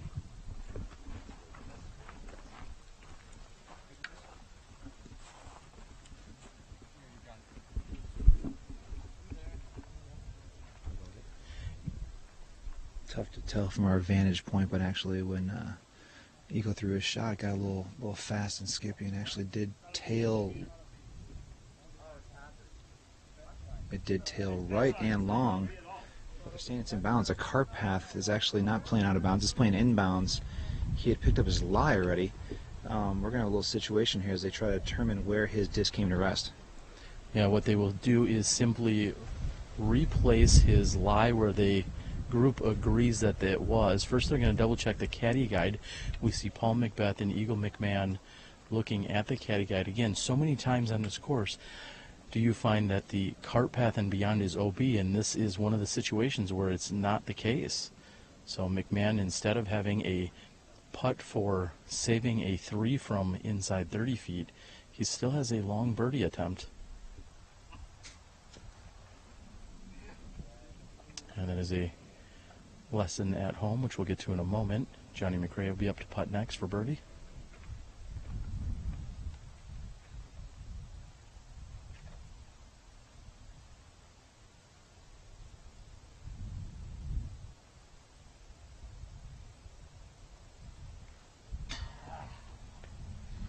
And just low as McRae is looking at the downhill putt.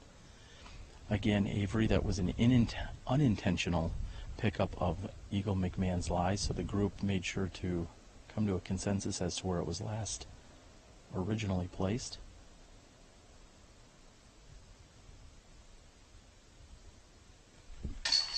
I should say where it came to rest. That's what I was trying to spit out there, Avery.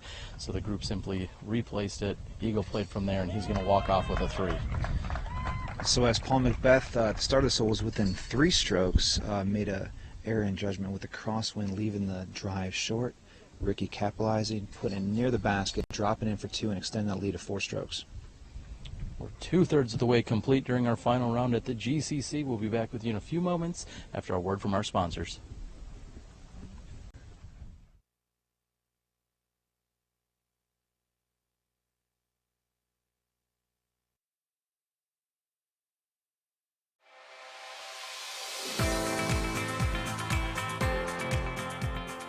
For me, it's time with my friends. For me, it's a walk in the park. For me, it's my job. For me, it's fun.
And Avery, as we are tucked down here just behind the players on the tee, our second camera indicated that Eagle's shot had come in and hit the bottom of the pin and then rolled to about 10 to 15 feet away.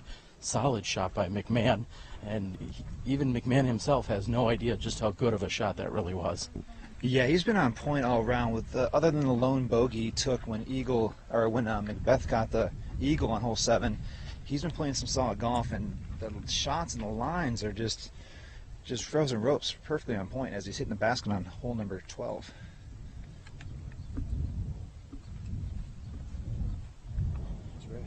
In case there were any shots that you could not see clearly, make sure you tune in to Spin TV. Central Coast is out here. Ian and the rest of the crew doing a phenomenal job this week, bringing you shot-by-shot coverage, all posted to the Spin TV.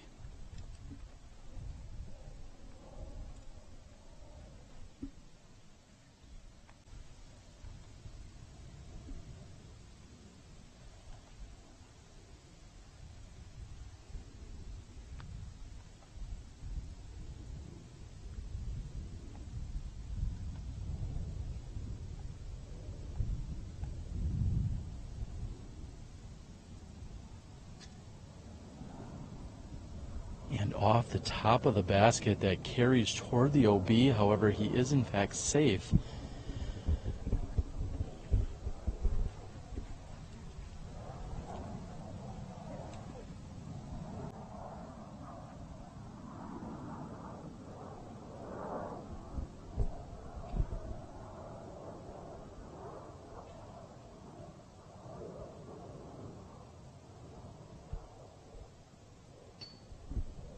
And Big Germ, after letting that go wide right on his tee shot, gives it an effort, however, comes up short for the birdie.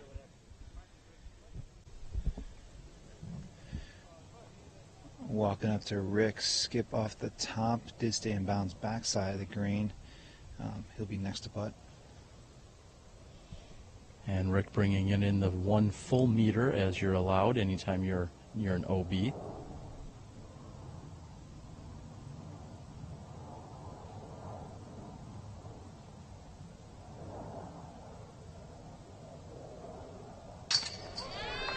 And Ricky, who is so solid with the putter, even when going 25 past the basket on the birdie attempt, makes easy cleanup on the return. This is Johnny McRae from 22 feet for birdie.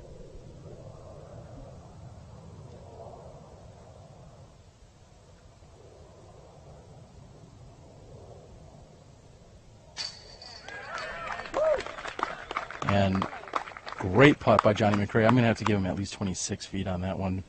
I think Macbeth looks to be about 22.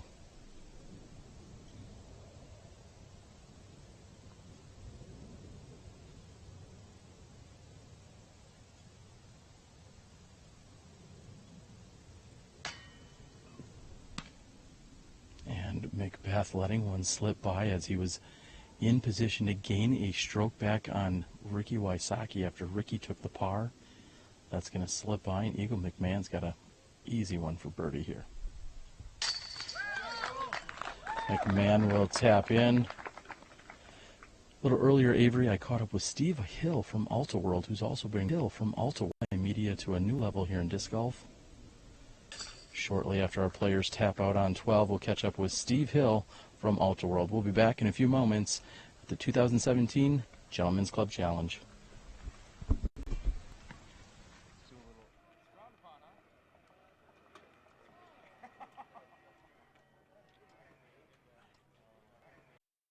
Joined here by Steve Hill of Alta World. Steve, you've been out there hustling around, bringing disc golf coverage to the next level with so many different articles and podcasts. Tell us what's going on over at Alta World and how you're growing. Thanks, Terry. I appreciate it. I don't think we're hustling quite as much as you guys, but no, we're doing our best. We like to come out here, talk to the players, talk to everyone, and just kind of get the story behind the story, and really our goal is just to cover disc golf like the professional sport that it is. That's our goal. Well, we're seeing articles of all types come from you guys, editorials, as well as usually the latest and greatest, everything that's breaking. You're on the phone calling people and hunting down the story wherever you go. How do you get all those great leads? Sometimes it's just lucky. Sometimes I listen to you. Sometimes people will come to me. It's just as we've grown, it's evolved, and we've been fortunate to build some relationships with people who are excited about what we're doing. And besides the print, you guys are also doing a podcast, a regular podcast. Tell everyone what that entails and when they can find it. Yeah, we do a weekly podcast. It's called The Upshot. It's available through our website on all the regular podcasting channels and everything. And you know, throughout the season, we'll be breaking down tournament coverage, trying to get player interviews, everything like that. Just trying to keep it short, sweet, to the point, and still get all the news that we can. So everything Smashbox Podcast doesn't do. Not short or sweet. They're not shorter. It's sweet. Okay. It's sweet. All right, well, we'll take that. Did we see also a call-out for maybe even more help or work or employees over at Yeah, Alta I mean, World? we're always looking for anyone who wants to contribute. So send us an email, discgolf@ultiworld.com. If you got a resume and some writing chops, we're always looking for that. Well, if I ever fire myself, I know where I'm coming next. This is Steve Hill of Alta World. They're doing great work. Make sure you guys check them out. We're going to get back to the action. Thanks for joining us, Steve. Thanks, Terry.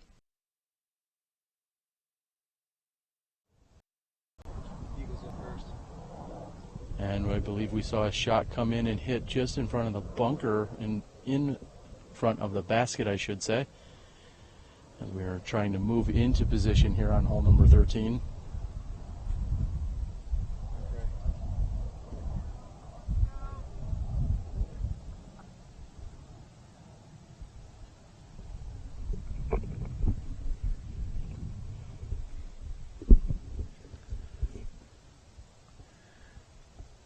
Next to tee, Ricky Wysocki.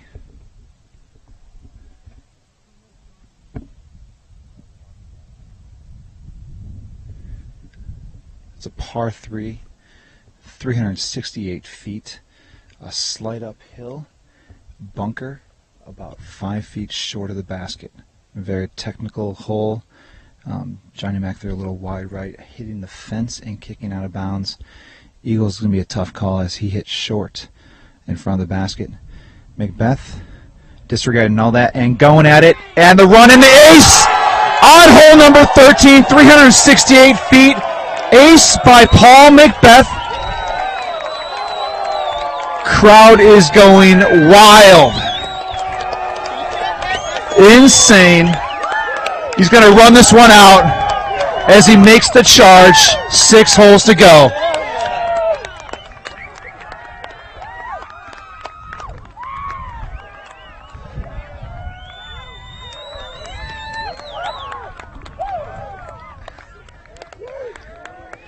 I was going to mention earlier, there's nothing better than being here live as a spectator, and you guys are watching it live, but man, to be on site as that dropped in, you could just feel the vibe right now, the energy, and the crowd is hopping right now.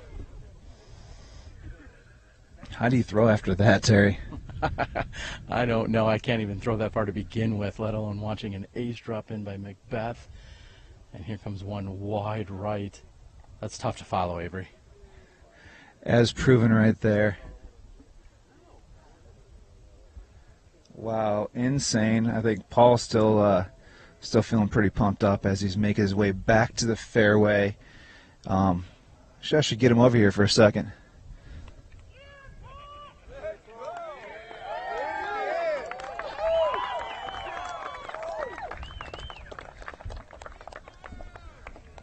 Let's hear it. What was it?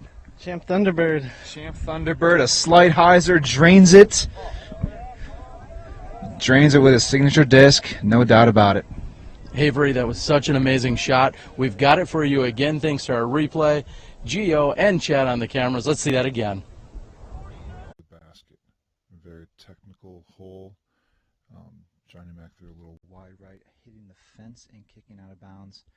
Eagles going to be a tough call as he hits short in front of the basket. Macbeth disregarding all that and going at it, and the run in the ace on hole number 13, 368 feet.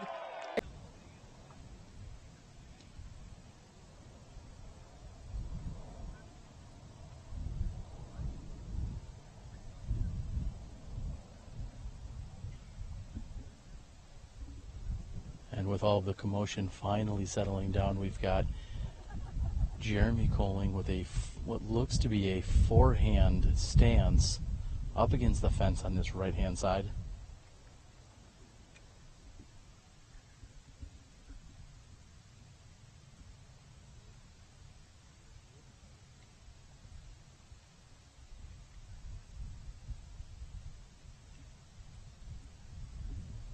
Big Germ going along with his Firebird forehand. And there's no better way to pick up 2 strokes on the rest of the card, or at least the leader that we know he's trying to chase down in Ricky Wysocki. Macbeth will move to 28 under par, putting him momentarily 2 behind Wysocki. And Ricky, anything short of heroics here on on this throw will leave him just 2 ahead of Macbeth with a handful of holes to play. Now we look at that. That ace was phenomenal. You know, the way that went in, you could tell about 45, 50 feet out that was heading directly at the chains. And what better way to finish it off than to run down the entire length of the fairway, giving high fives to the gallery along the way. Unreal.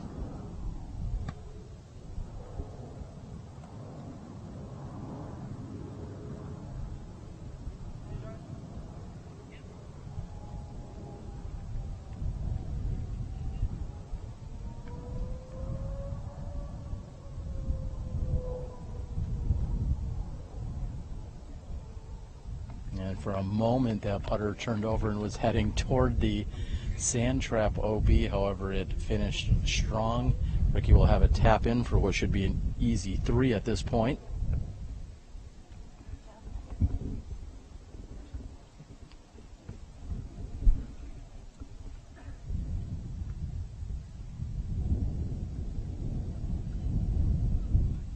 McRae with a valiant effort up and over the basket.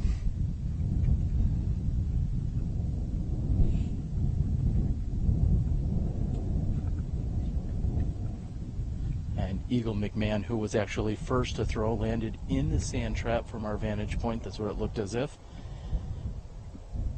And Big Germ's going to have to really commit to this putt. He's got the OB bunker just directly behind the basket. And he's got a tailwind, so he's going to need to put this up in the air a little bit higher. Make sure he can get it up and over the rim. He's going to ask the gallery to part ways directly behind the pin. This is a big moment here. This could be a big swing if Germ doesn't fully commit to this putt.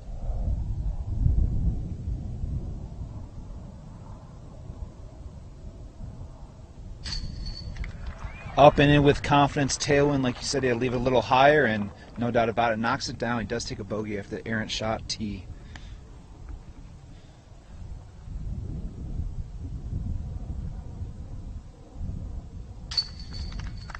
And McMahon also will put in here, but that's going to be for the OB3, or I should say hazard / bunker 3.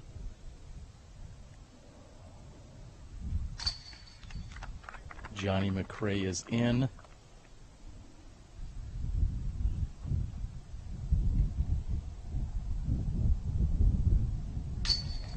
Paul Macbeth 1, the rest of the group 13. We're moving on after the ace by Paul Macbeth right here at the Gentlemen's Club Challenge.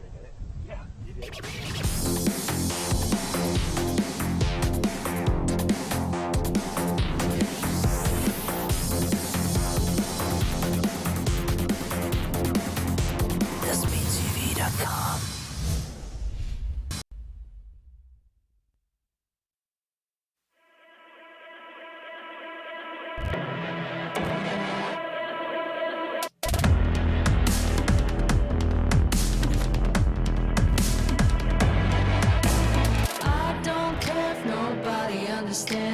I'll take the law into my own hands. I don't care if nobody understands. I'll take the law into my own hands. No matter what you say, I'm gonna go my way. No matter what you say. No matter what you say, I'm gonna go my way. No matter what you say. No matter what you say, I'm gonna go my way. No matter what you say.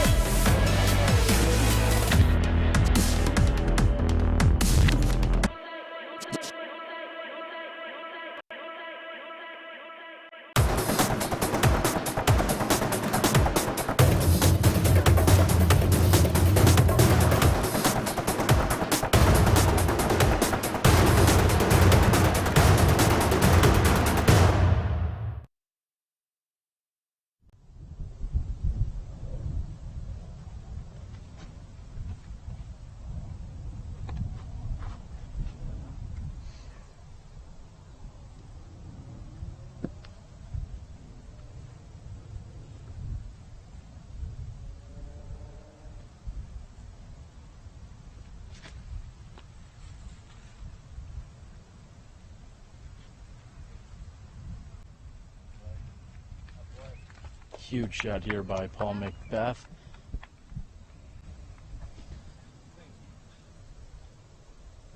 Eagle McMahon will be second to tee. Yeah, this is a very long hole. It's measuring around 570 feet. A slight cross, maybe left to right. And I saw Eagle go past the basket here during the second round, so impressive display of power and distance.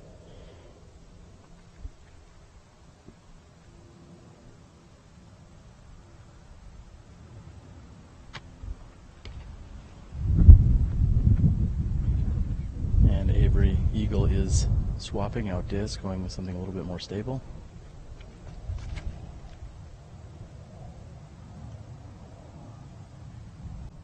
And he opted to keep it low, playing a little bit of a skip right down the center of the fairway. Ricky Wysocki with a two-stroke lead here on hole 14.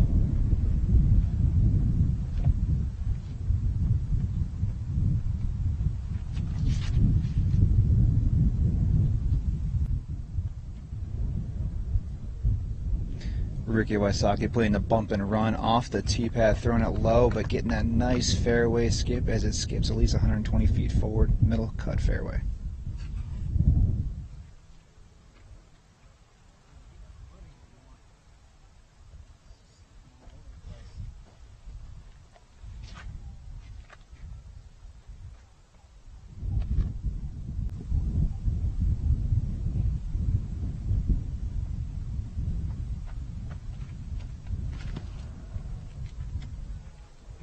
And Big Germ with a gentle turnover that seems to be coming back nicely. Possibly the best angle of the group. Yeah, as you mentioned, Paul Macbeth, a two-stroke deficit to Ricky Wysocki with the current lead. Paul Macbeth 8 under par through 13 holes with 2 eagles. That hole one counted as an eagle and an eagle on hole number 7. So he's making a late charge here, 2 strokes back. You can just feel the vibe, the excitement, the energy right now. We are also walking into the stiffest wind that we've experienced for this entire round. Just as Ricky Wysocki had stepped up to the tee, it seemed as if it had bumped up a few miles per hour. Johnny McRae visibly frustrated with the tee surfaces. I know Avery talked about it a number of times. Various tee surfaces that these players are playing from, not as consistent as they're maybe used to, and it certainly affected not only Johnny McRae's tee shot, but also the result. Other hot rounds and players coming in off some cards that are few back. Bobby Music currently at 17 under par through 15 holes, making a late run charge, currently in 6th place. Also Nate Sexton had moved to 4th place at 6 under par for the round, 22 under for the tournament.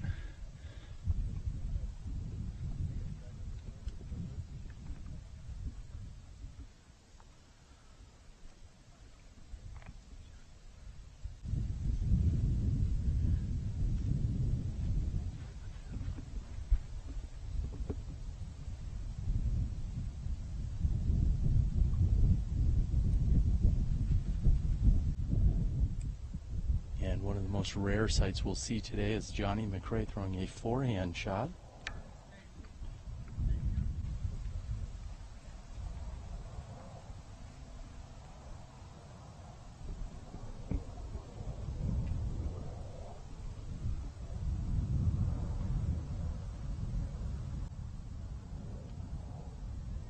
And not getting the skip that you would have assumed he would have got, but that still will work for Wysocki. McMahon just a few feet behind Paul Macbeth and Jeremy Colling.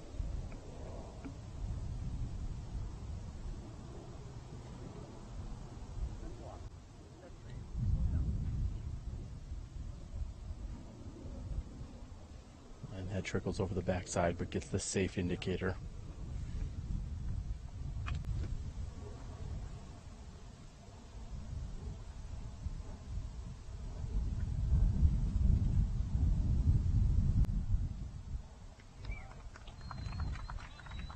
Macbeth a little gentle on the approach, keeping it short side of the basket.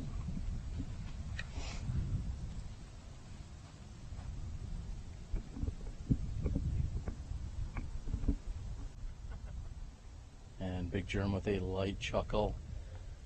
Again, not maybe the effort he was hoping for. It looked like he was playing a skip off the short grass, bound on the green. However, either not enough power or not the angle he was looking for. Yeah, both the shots he's been laughing at afterwards are the ones it seems like he's not taking his time on, taking it for granted, and you can't do it out here.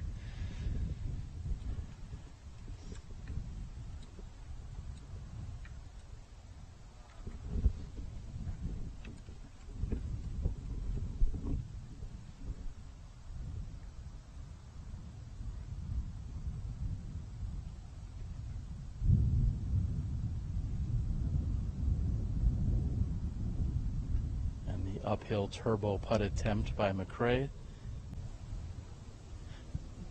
Eagle going just past the basket here on his approach shot. He'll have a tailwind putt, but throwing uphill. Very difficult combination.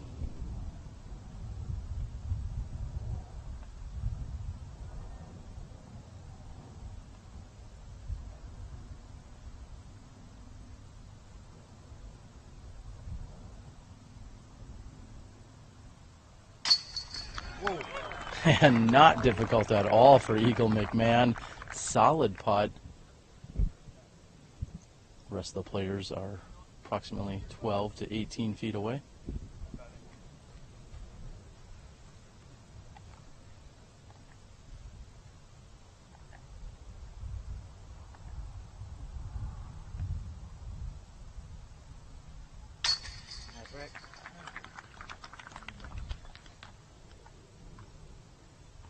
And with a stern stroke, as Avery was alluding to, Wysocki is in.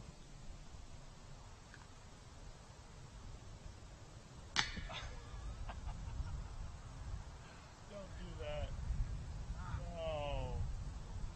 And a heartbreaker here for Big Germ. That, in fact, is going to roll onto the green.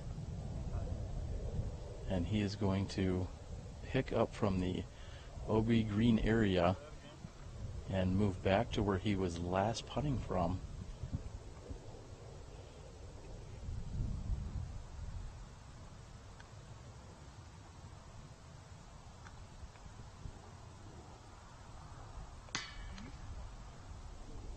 And Avery, that is a widely underutilized rule, which Avery took, or correction, which Big Germ took advantage of.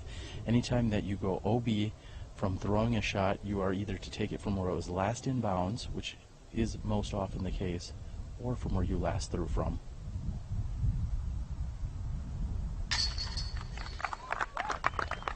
Macbeth into the center of the chains.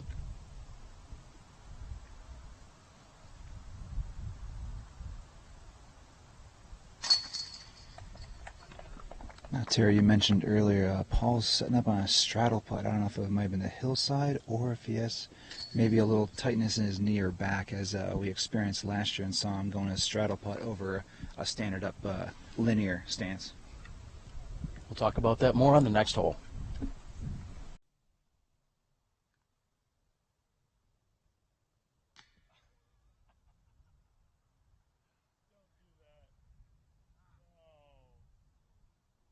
Heartbreaker here for Big Germ. That, in fact, is going to roll onto the green,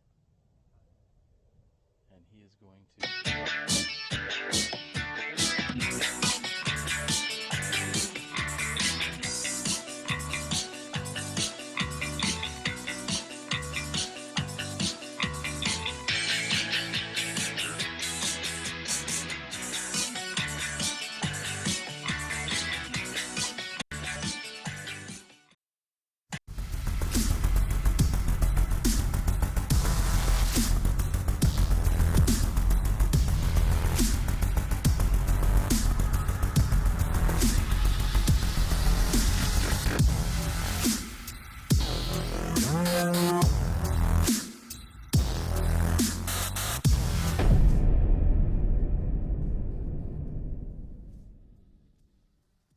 You deserve an elite golf experience. Take an epic journey through the best landscapes Las Vegas has to offer. Experience 144 holes of spectacular golf at our 6 professionally designed championship courses, featuring Spanish Trail Country Club, Mountain Falls Golf Club, and Wild Horse Golf Club. Call about Elite Golf packages for locals and tourists. Elite Golf, the new face of golf management. Book your tee time today.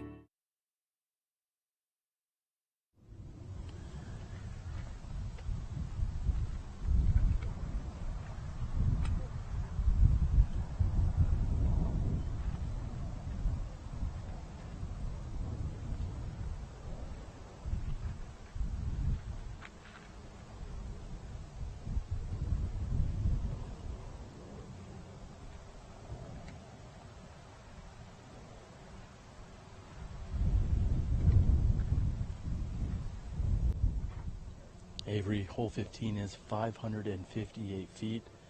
Watching Paul Macbeth throw a destroyer that was moving to the right. Is he going to be safe over there? It actually does cinch off toward the middle of the fairway, halfway down the fairway, and it does open up substantially near the basket. We're going to have to see when we get up there.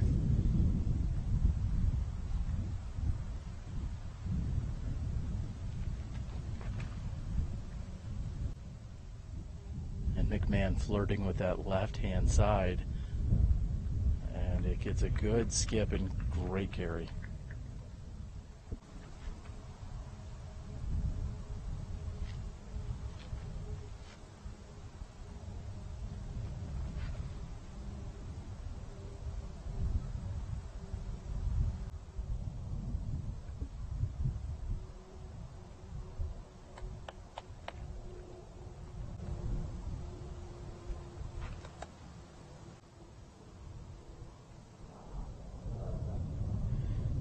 Johnny Mac a little low, getting the skip forward. Center cut fairway a little shorter than he wanted.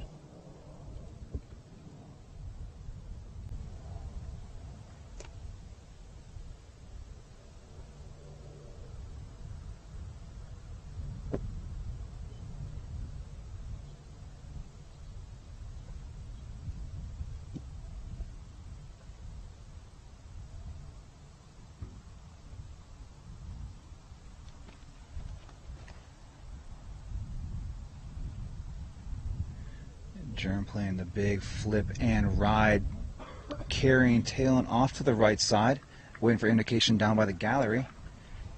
A couple sets of collapse. It is a long distance hole at 558 feet.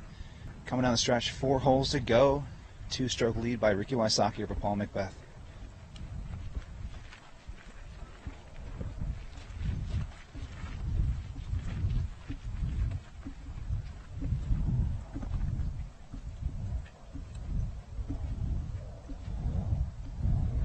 Thing I want to mention from earlier was that Ricky Wysocki, virtually untouchable the first 3 rounds, playing and executing perfectly, sustaining a really commanding lead by 5-6 strokes going into the final round.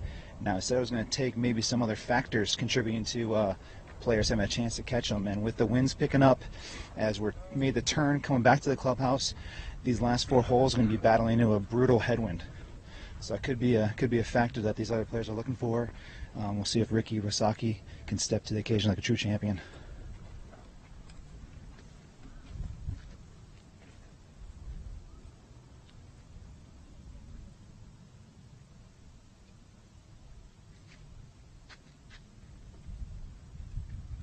Good line. A great standstill approach there by Johnny McRae with his putter. Nice toss.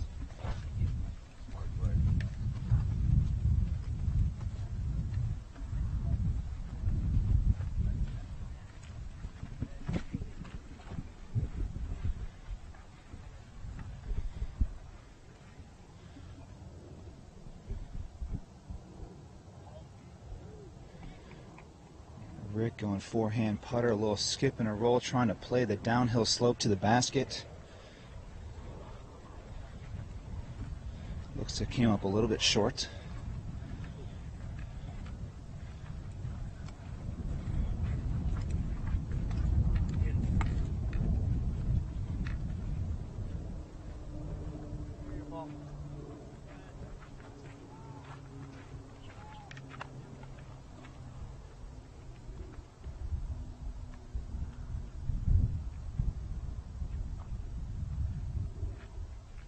And And McMahon settles in just underneath the pin. Paul Macbeth will be next to throw.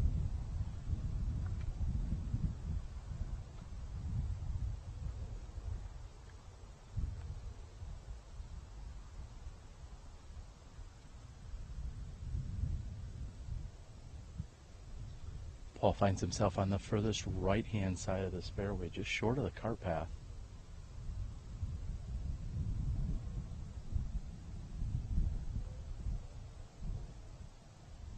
Plays it up, and he's hoping for a roll that might bring it to the pin, and it's done just the opposite. He'll be left with a little bit of work there.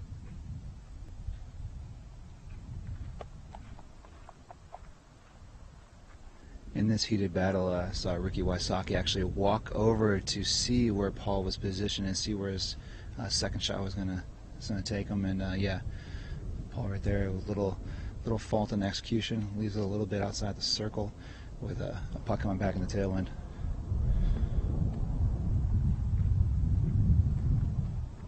And Big German position for a long jump putt does not convert, but just the fact that he is up this close to the pin, able to attack it. Once this pin sits in a lower lying area, these players have no reason to not be aggressive when attacking this basket. Paul Macbeth is going to be putting directly back at us from approximately circle's edge.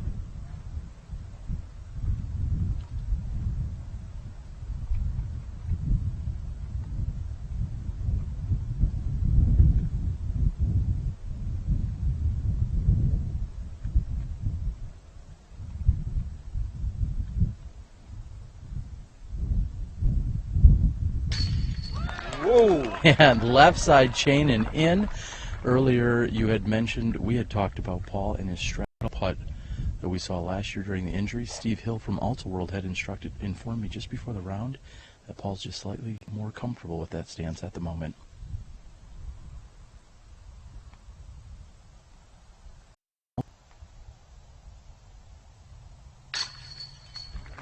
And never a doubt by Wysocki. So as the winds pick up with those putts, we're dealing with true professionals here, and I really didn't think it mattered too much on what side of the basket they are because they're such phenomenal putters. But Paul Macbeth, being a very aggressive putter, that was the most ideal position, even at that distance, being a tailwind situation where it just guided in there, catching left side and in. Just 3 holes to play. We're moving on. You're watching the final round at the 2017 GCC.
Avery, I know you've mentioned it more than once that these final few holes are going right into the teeth of the wind that has picked up. I feel like with each passing minute, we are gaining more and more wind. A couple of clouds have come into the sky, otherwise still a beautiful day. We've got some great drama unfolding here in the last 3 holes. Yeah, we got a battle at the top here with Ricky and Paul. 3 holes to go, and we're on hole number 16, 733 feet, par 4.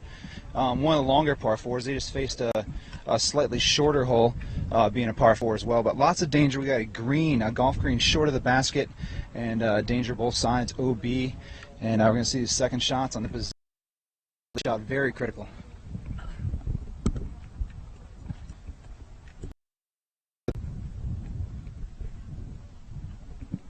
Also want to mention a scoring update. We got Bobby Music and Nate Sexton making a late round move, tied for 4th place at 22 under, 8 down and 6 down respectively.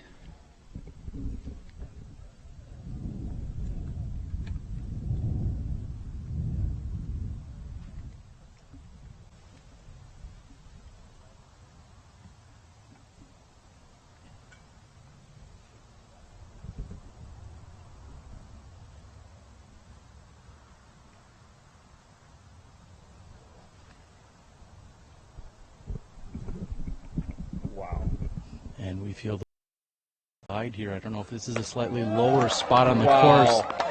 What a mash, though, by Ricky Wysocki. Paul McBeth's going to need to match that here to keep things close.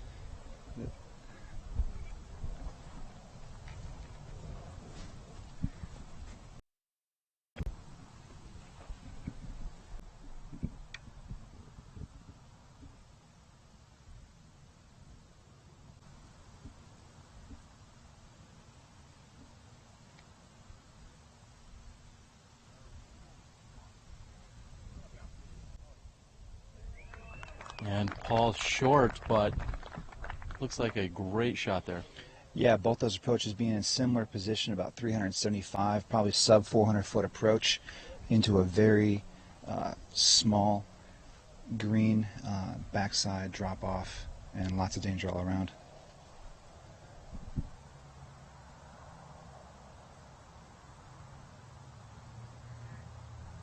And McRae looks to have CTP. These guys are all one-upping each other. 16th fairway.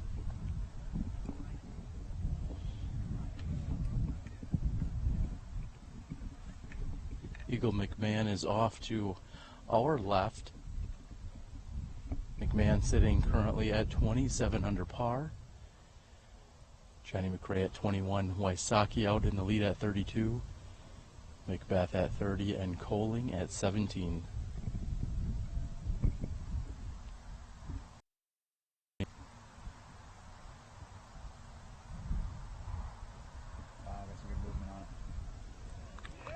Also a nice shot by McMahon. Puts himself within 20 feet of the pin.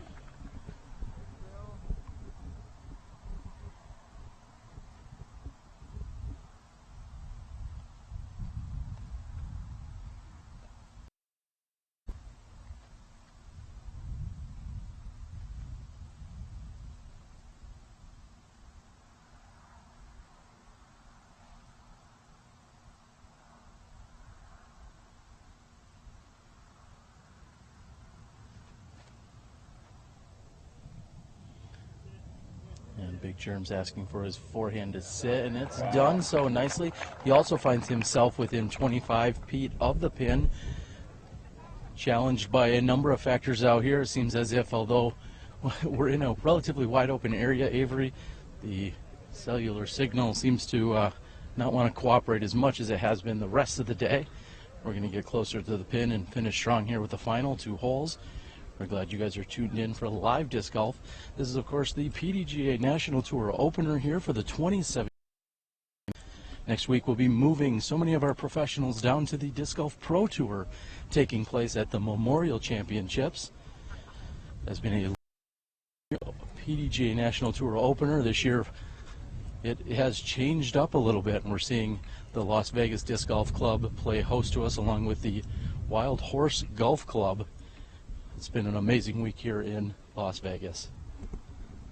A little scoring update off the chase cards. Making some movement. Kayla Viska gets in a tie with Bobby Music and Nate Sexton for 4th place.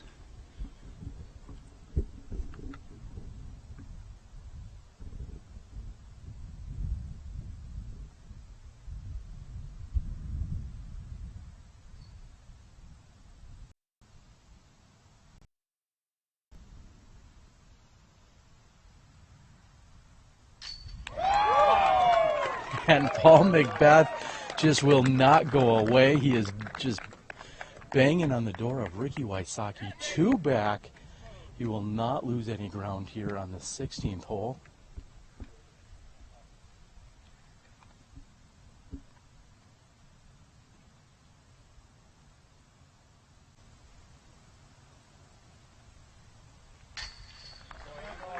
And Eagle also in. The basket perched on top of a small hillside.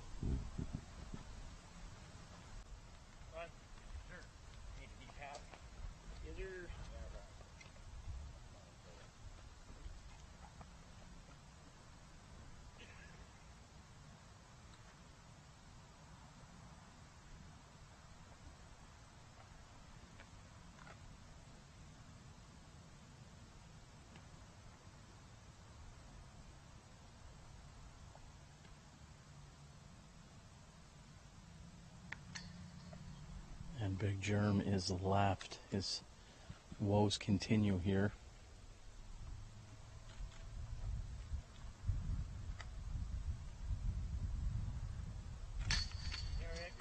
And hitting center pole by Ricky Wysocki, an easy birdie 3.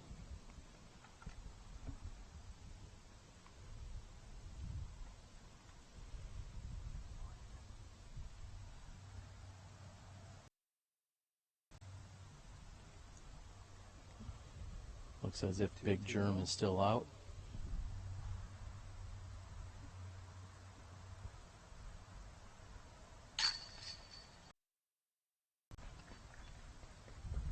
And as we move here off of 16, we're going to be back with you guys in a few moments for the final 2 holes right here at the 2017 GCC. Flashlight LED disc golf discs just changed the game. The unique Disco Select feature allows everyone to choose their own color by simply pressing the middle button, then pressing it again during the first rotation of colors when the one you want appears. Or you can leave it in disco mode, rotating through the 6 different colors for the duration of your game. Designed by serious professionals, crafted from Night Eye's unrivaled sure grip material, and featuring Night Eye's patented fiber optics array, these discs strike the perfect balance of durability, stability, performance, and just plain awesomeness. With easily replaceable batteries and an uber-long life, the Flashlight driver, mid-range, and putter will shine as they blaze your path to victory, day or night. Night Eyes. Discover your solution.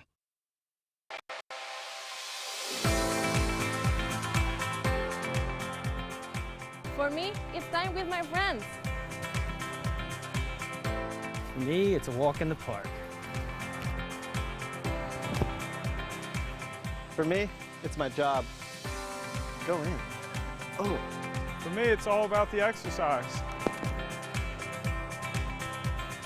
For me, it fits into my busy life. For me, it's my passion.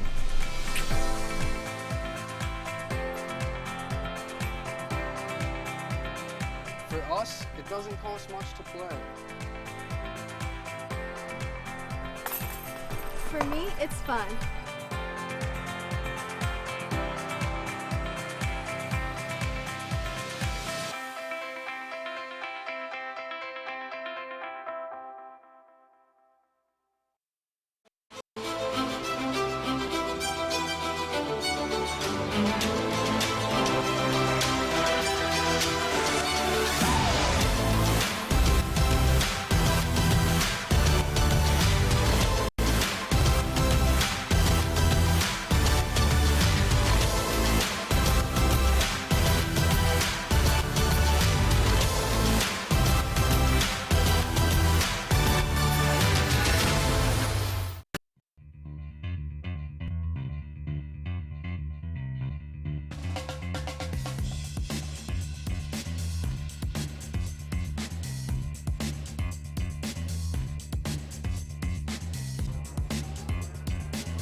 And welcome back everyone,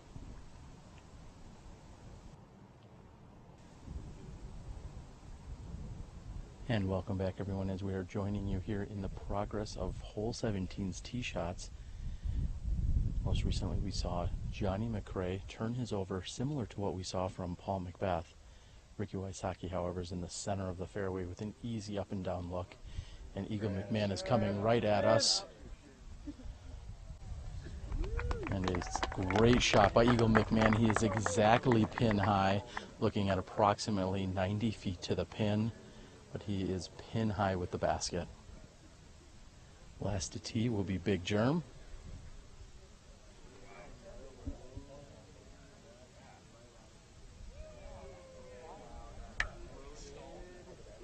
And a great shot there by Big Germ, almost pin high. However, he's looking closer to 40 feet. This is a 538-foot hole, playing slightly downhill.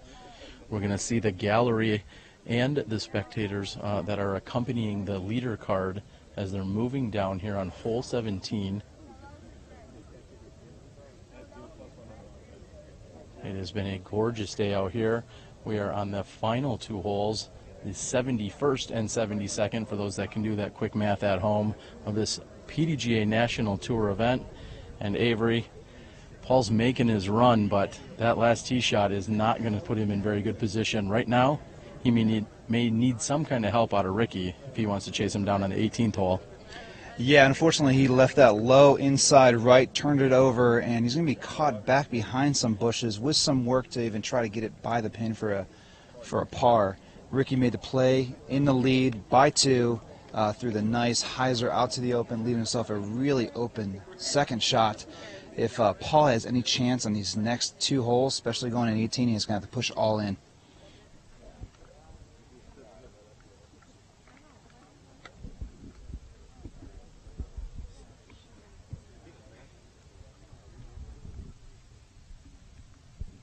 And off in the distance, we're going to see Johnny McRae will likely be first to throw.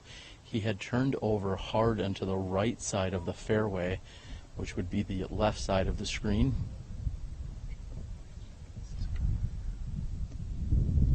And he is even obstructed from where we are. He's about to release his disc here in just a moment. And a very simple approach that actually skips up and hits the front of the basket. He almost tried to jump it in there. He was trying some other shots yesterday, trying to skip it off the green. Saw a couple trick shots out here on the golf course with the very fast fairways and greens. So a valiant attempt by Johnny McRae. Macbeth will be outstretched to his left. Looks like he's got a forehand angle at this.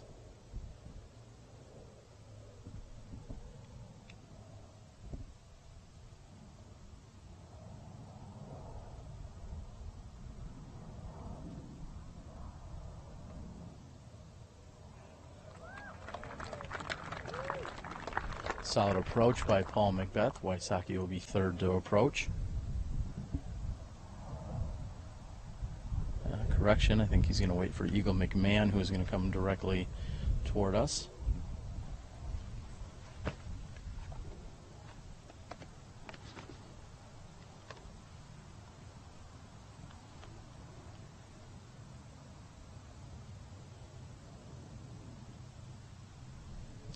Eagle taking no time at all, sets, releases it, throws it up by the basket. Sitting in solo third place right now.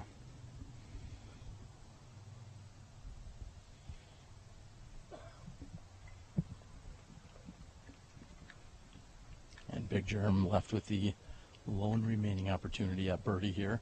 However, there are hanging tree branches between him and the pin.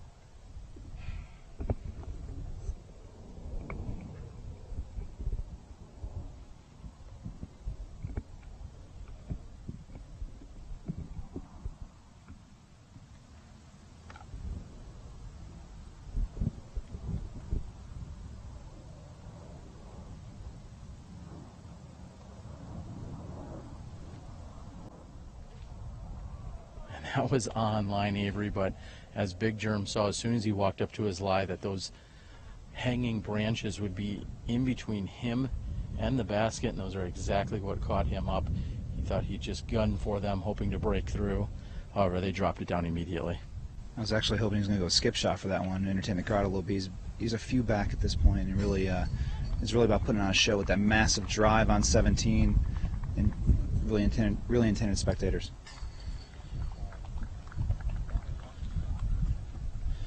If you guys are checking out the scores right now, pdjlive.com, all live scoring. There's some players from the second and third cards making their moves. We talked about Bobby Music, Nate Sexton, Kayla Viska, all making some pretty good jumps here in the final closing holes. We got one hole to play here at the 2017 Gentlemen's Class. We'll be back with you in a moment. Stay tuned.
For me, it's time with my friends.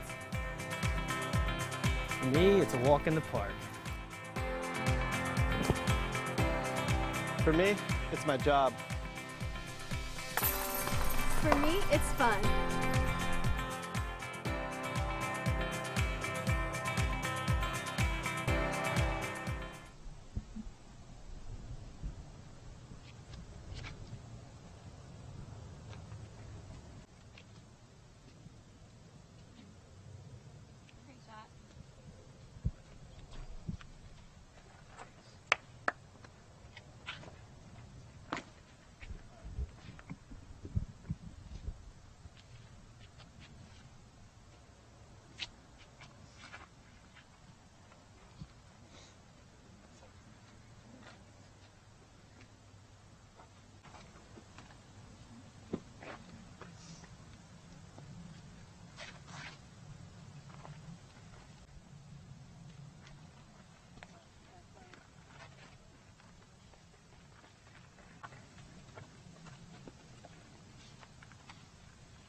And you mentioned a moment ago, Avery, that really there's nothing left for Big Germ to do but go big here in these final attempts that he's got remaining. We're here on 18.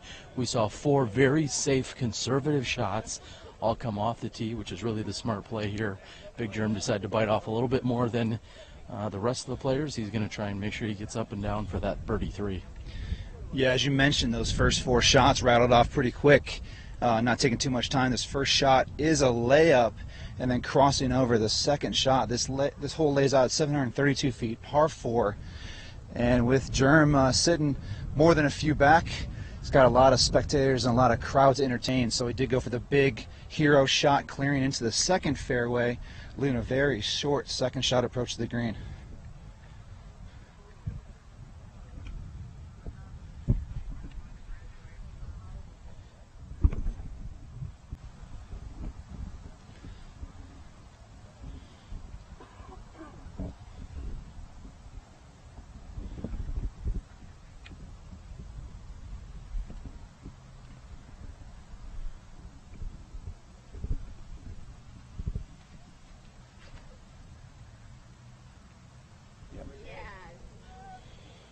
Ricky gives the fist pumps. He knew that's exactly what he needed to do. Avery, I think this game of chess is about to come to an end, and Paul Macbeth has been just put into check. Wysocki knowing that he just needed a par here, and even with a par 4 and Macbeth taking a 3, he would still have a one-stroke victory.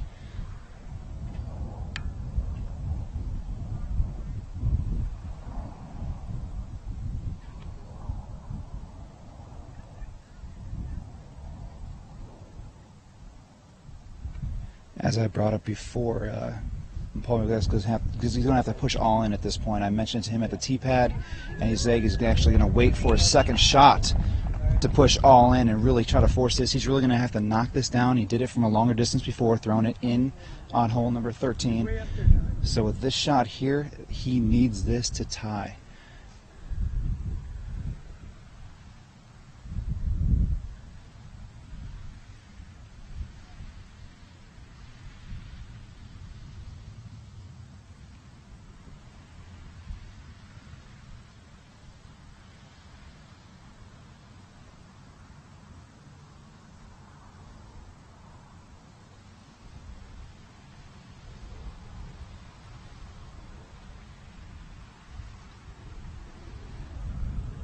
And Paul Macbeth is up and carrying right. That's going to hyzer back and finish. However, he is still going to be short. And as we said, that's just not going to be enough of an effort from Paul Macbeth. He made a charge, shot very well today. However, Ricky Wysocki has this locked down.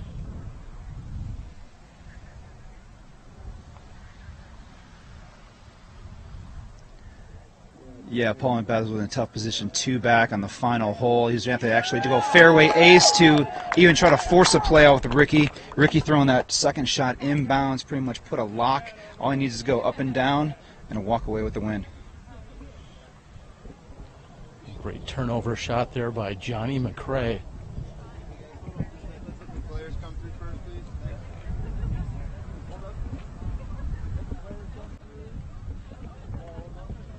Avery, we're going to rush down the fairway, see if we can get a best possible angle here. Big Germ has yet to throw his second shot.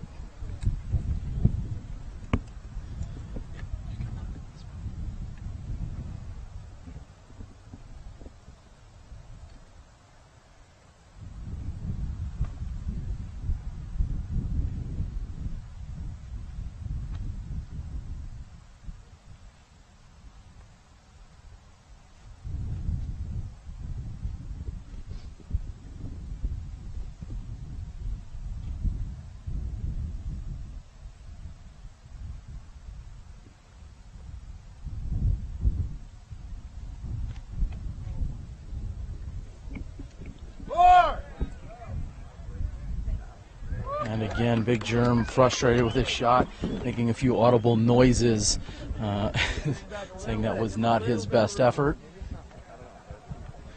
Yeah, with the first big shot clearing to the second fairway, it left a very short, manageable approach to the basket. Just saw that forehand inside with the crosswind going left to right. And as we look to our right, as we're moving up the fairway, we're going to see a pan of the massive gallery that has welcomed our lead card here to the 18th and final hole. The conclusion of the Gentlemen's Club Challenge just a few throws from now. And Ricky Wysocki has a simple up and down. Well, it should be relatively simple. We have seen crazy things. However, this should be a routine for Wysocki.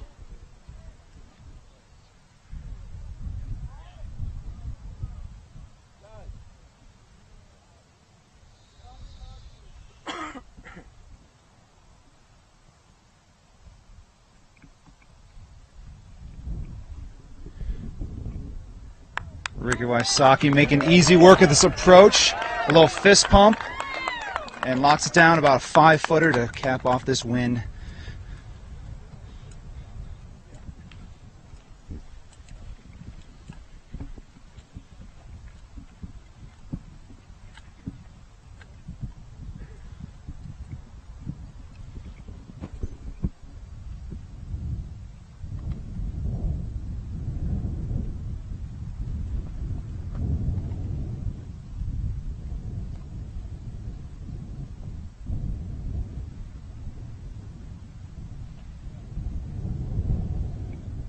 McBeth, of course, being aggressive, however, not enough here.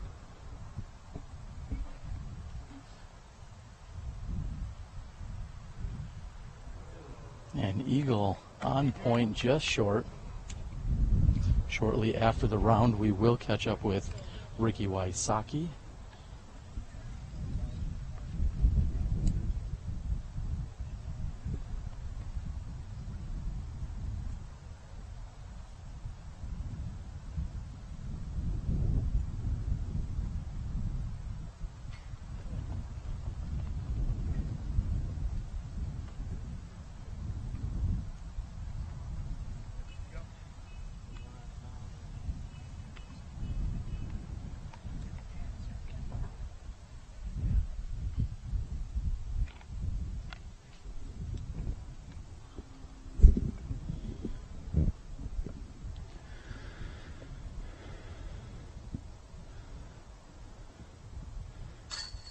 Big Germ looking to capitalize after the errant second shot, and does. He's in for birdie 3 on 18 to close out the tournament. We're going to have Johnny McCray putting back at us. There's OB line back there. I believe he found it, taking his meter relief, and putting directly back at us. This is going to be a really cool line.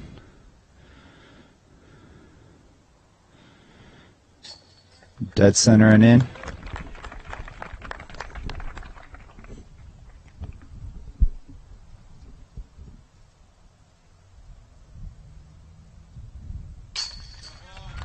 And McBeth with a solid round. In fact, I believe the hottest round of the day. However, just not enough holes to track down Ricky Wysocki. And Ricky.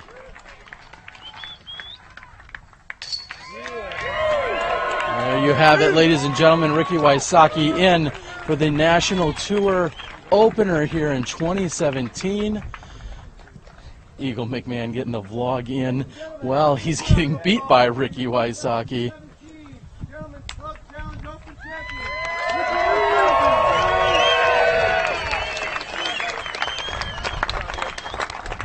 Ricky getting the congratulatory high fives and hugs from everyone. He's going to count up his scorecard. As soon as he's done doing that, we will catch up with him for a quick interview. McBeth making his way over, giving him the high five.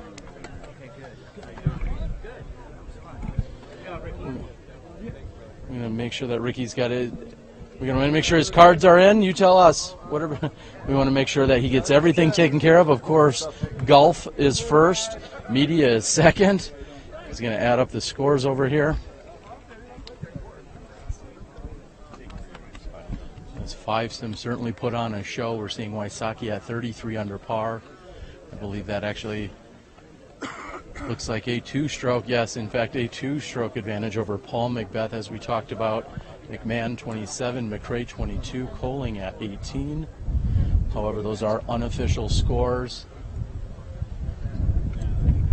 And the rest of the group will all add up their scorecards here before we can catch up with Ricky Wysocki. Avery, quite a show they put on for us. Yeah, it was great. It was, it wasn't just Ricky running away with it the entire time.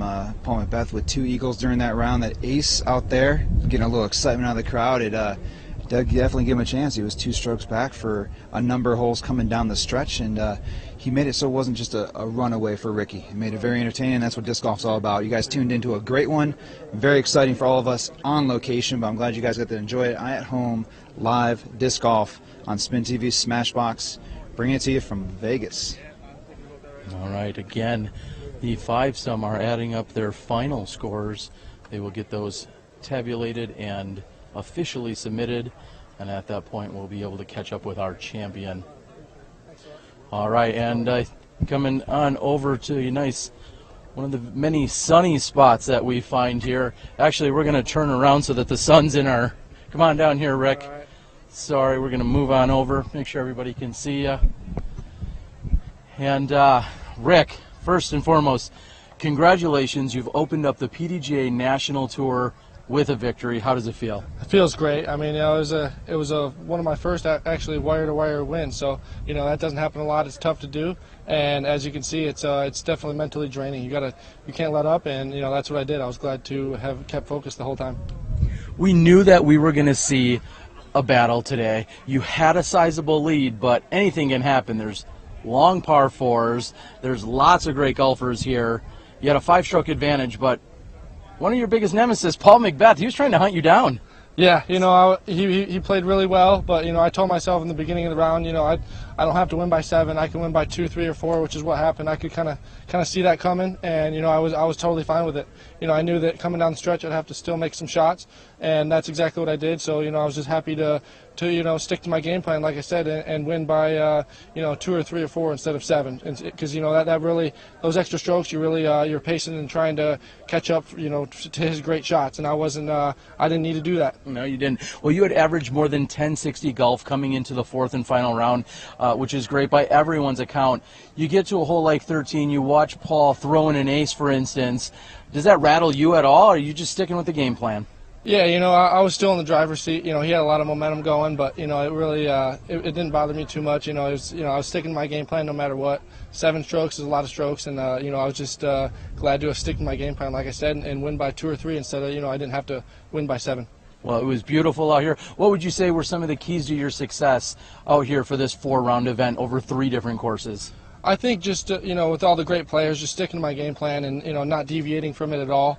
Just the fact that I was winning from the first round to the last round. Like I said, that's really tough to do. So I'm kind of proud of myself as far as that goes, because it's like I said, it's tough to do. So I think the biggest thing I can take from the tournament is just sticking to my game plan and really just doing it from start to finish, and that's exactly what I did. Well, you use the term momentum a lot. This has got to carry. You've got the Aussie Open, you've got the PDGA National Tour opener here in Vegas, and now just literally within 48 to 72 hours, you're going to be teeing off to start the Pro Tour, another 4-round event down in Arizona where you spent some of your off season. How will you recover just in the next 48 hours? Well, like you said, I spend the winters there, so I'm not going to rush over there and practice like a lot of these other people. I've got the courses dialed in, and I'm going to take a day or 2 to rest and not really fight with the crowd. So I'm going to take a day to rest, and I'm looking forward to starting off the Pro Tour, like you said.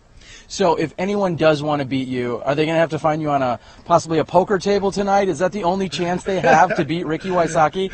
Yeah, I had been playing a little bit of poker here and there. So yeah, you catch me at the Venetian 1-2. There it is. Ricky Wysocki is your National Tour champion here. We'd like to, of course, congratulate Paige Pierce for her phenomenal play this weekend. She also took down the victory on the women's side. And from our side on the media, I'd like to send a huge shout out and thanks to everyone. Of course, everyone over at Innova, along with Spin TV, Jamie Thomas, coordinating everyone, Avery Jenkins, helping me out throughout the entire weekend, bringing us the coverage, Central Coast, bringing you live scoring and updates and videos the next day, along with the commentary. For Johnny V back in Milwaukee, along with Gary to the O on camera, Chad Inman, Avery Jenkins, Ricky Wysocki, myself, Terry Miller, the Disc Golf Guy. We'll catch you next time when you step inside the Smash Box.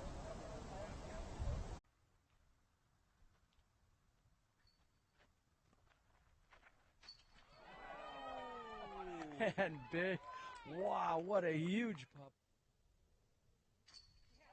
Solid putt by Johnny McRae, uphill 550 feet here, Avery.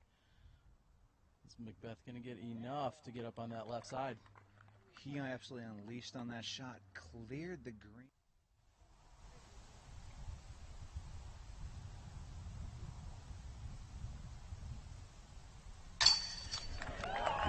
What? Right into the center.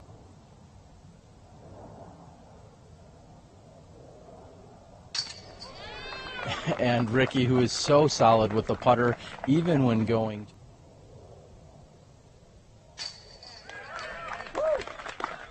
5 feet short of the basket. A very technical hole. Johnny Mac threw a little wide right, hitting the fence and kicking out of bounds. Eagles going to be a tough call as he hits short.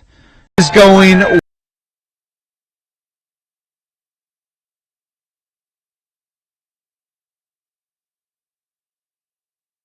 5 feet short of the basket. A very technical hole. Johnny Mack there a little wide right, hitting the fence and kicking out of bounds. Eagles going to be a tough call as he hits short in front of the basket. Macbeth disregarding all that and going at it, and the run in the ace on hole number 13, 368 feet. Ace by Paul Macbeth. Crowd is going wild. Insane. He's going to run this one out as he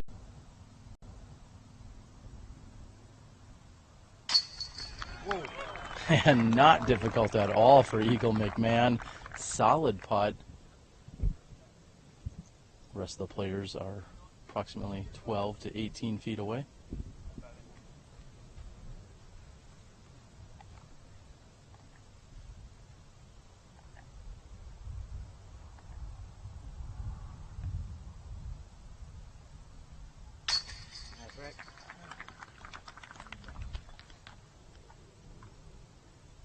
And with a stern stroke, as Avery was alluding to, Waisaki is in.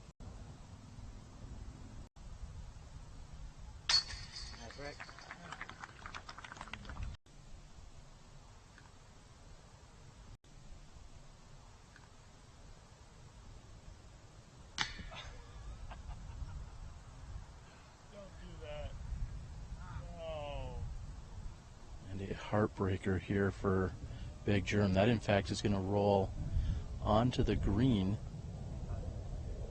and he is going to pick up from the OB green.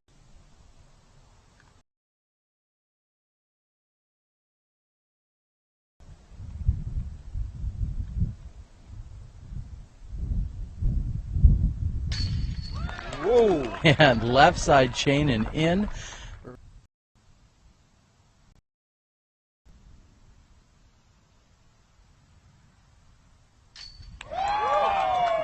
And Paul Macbeth.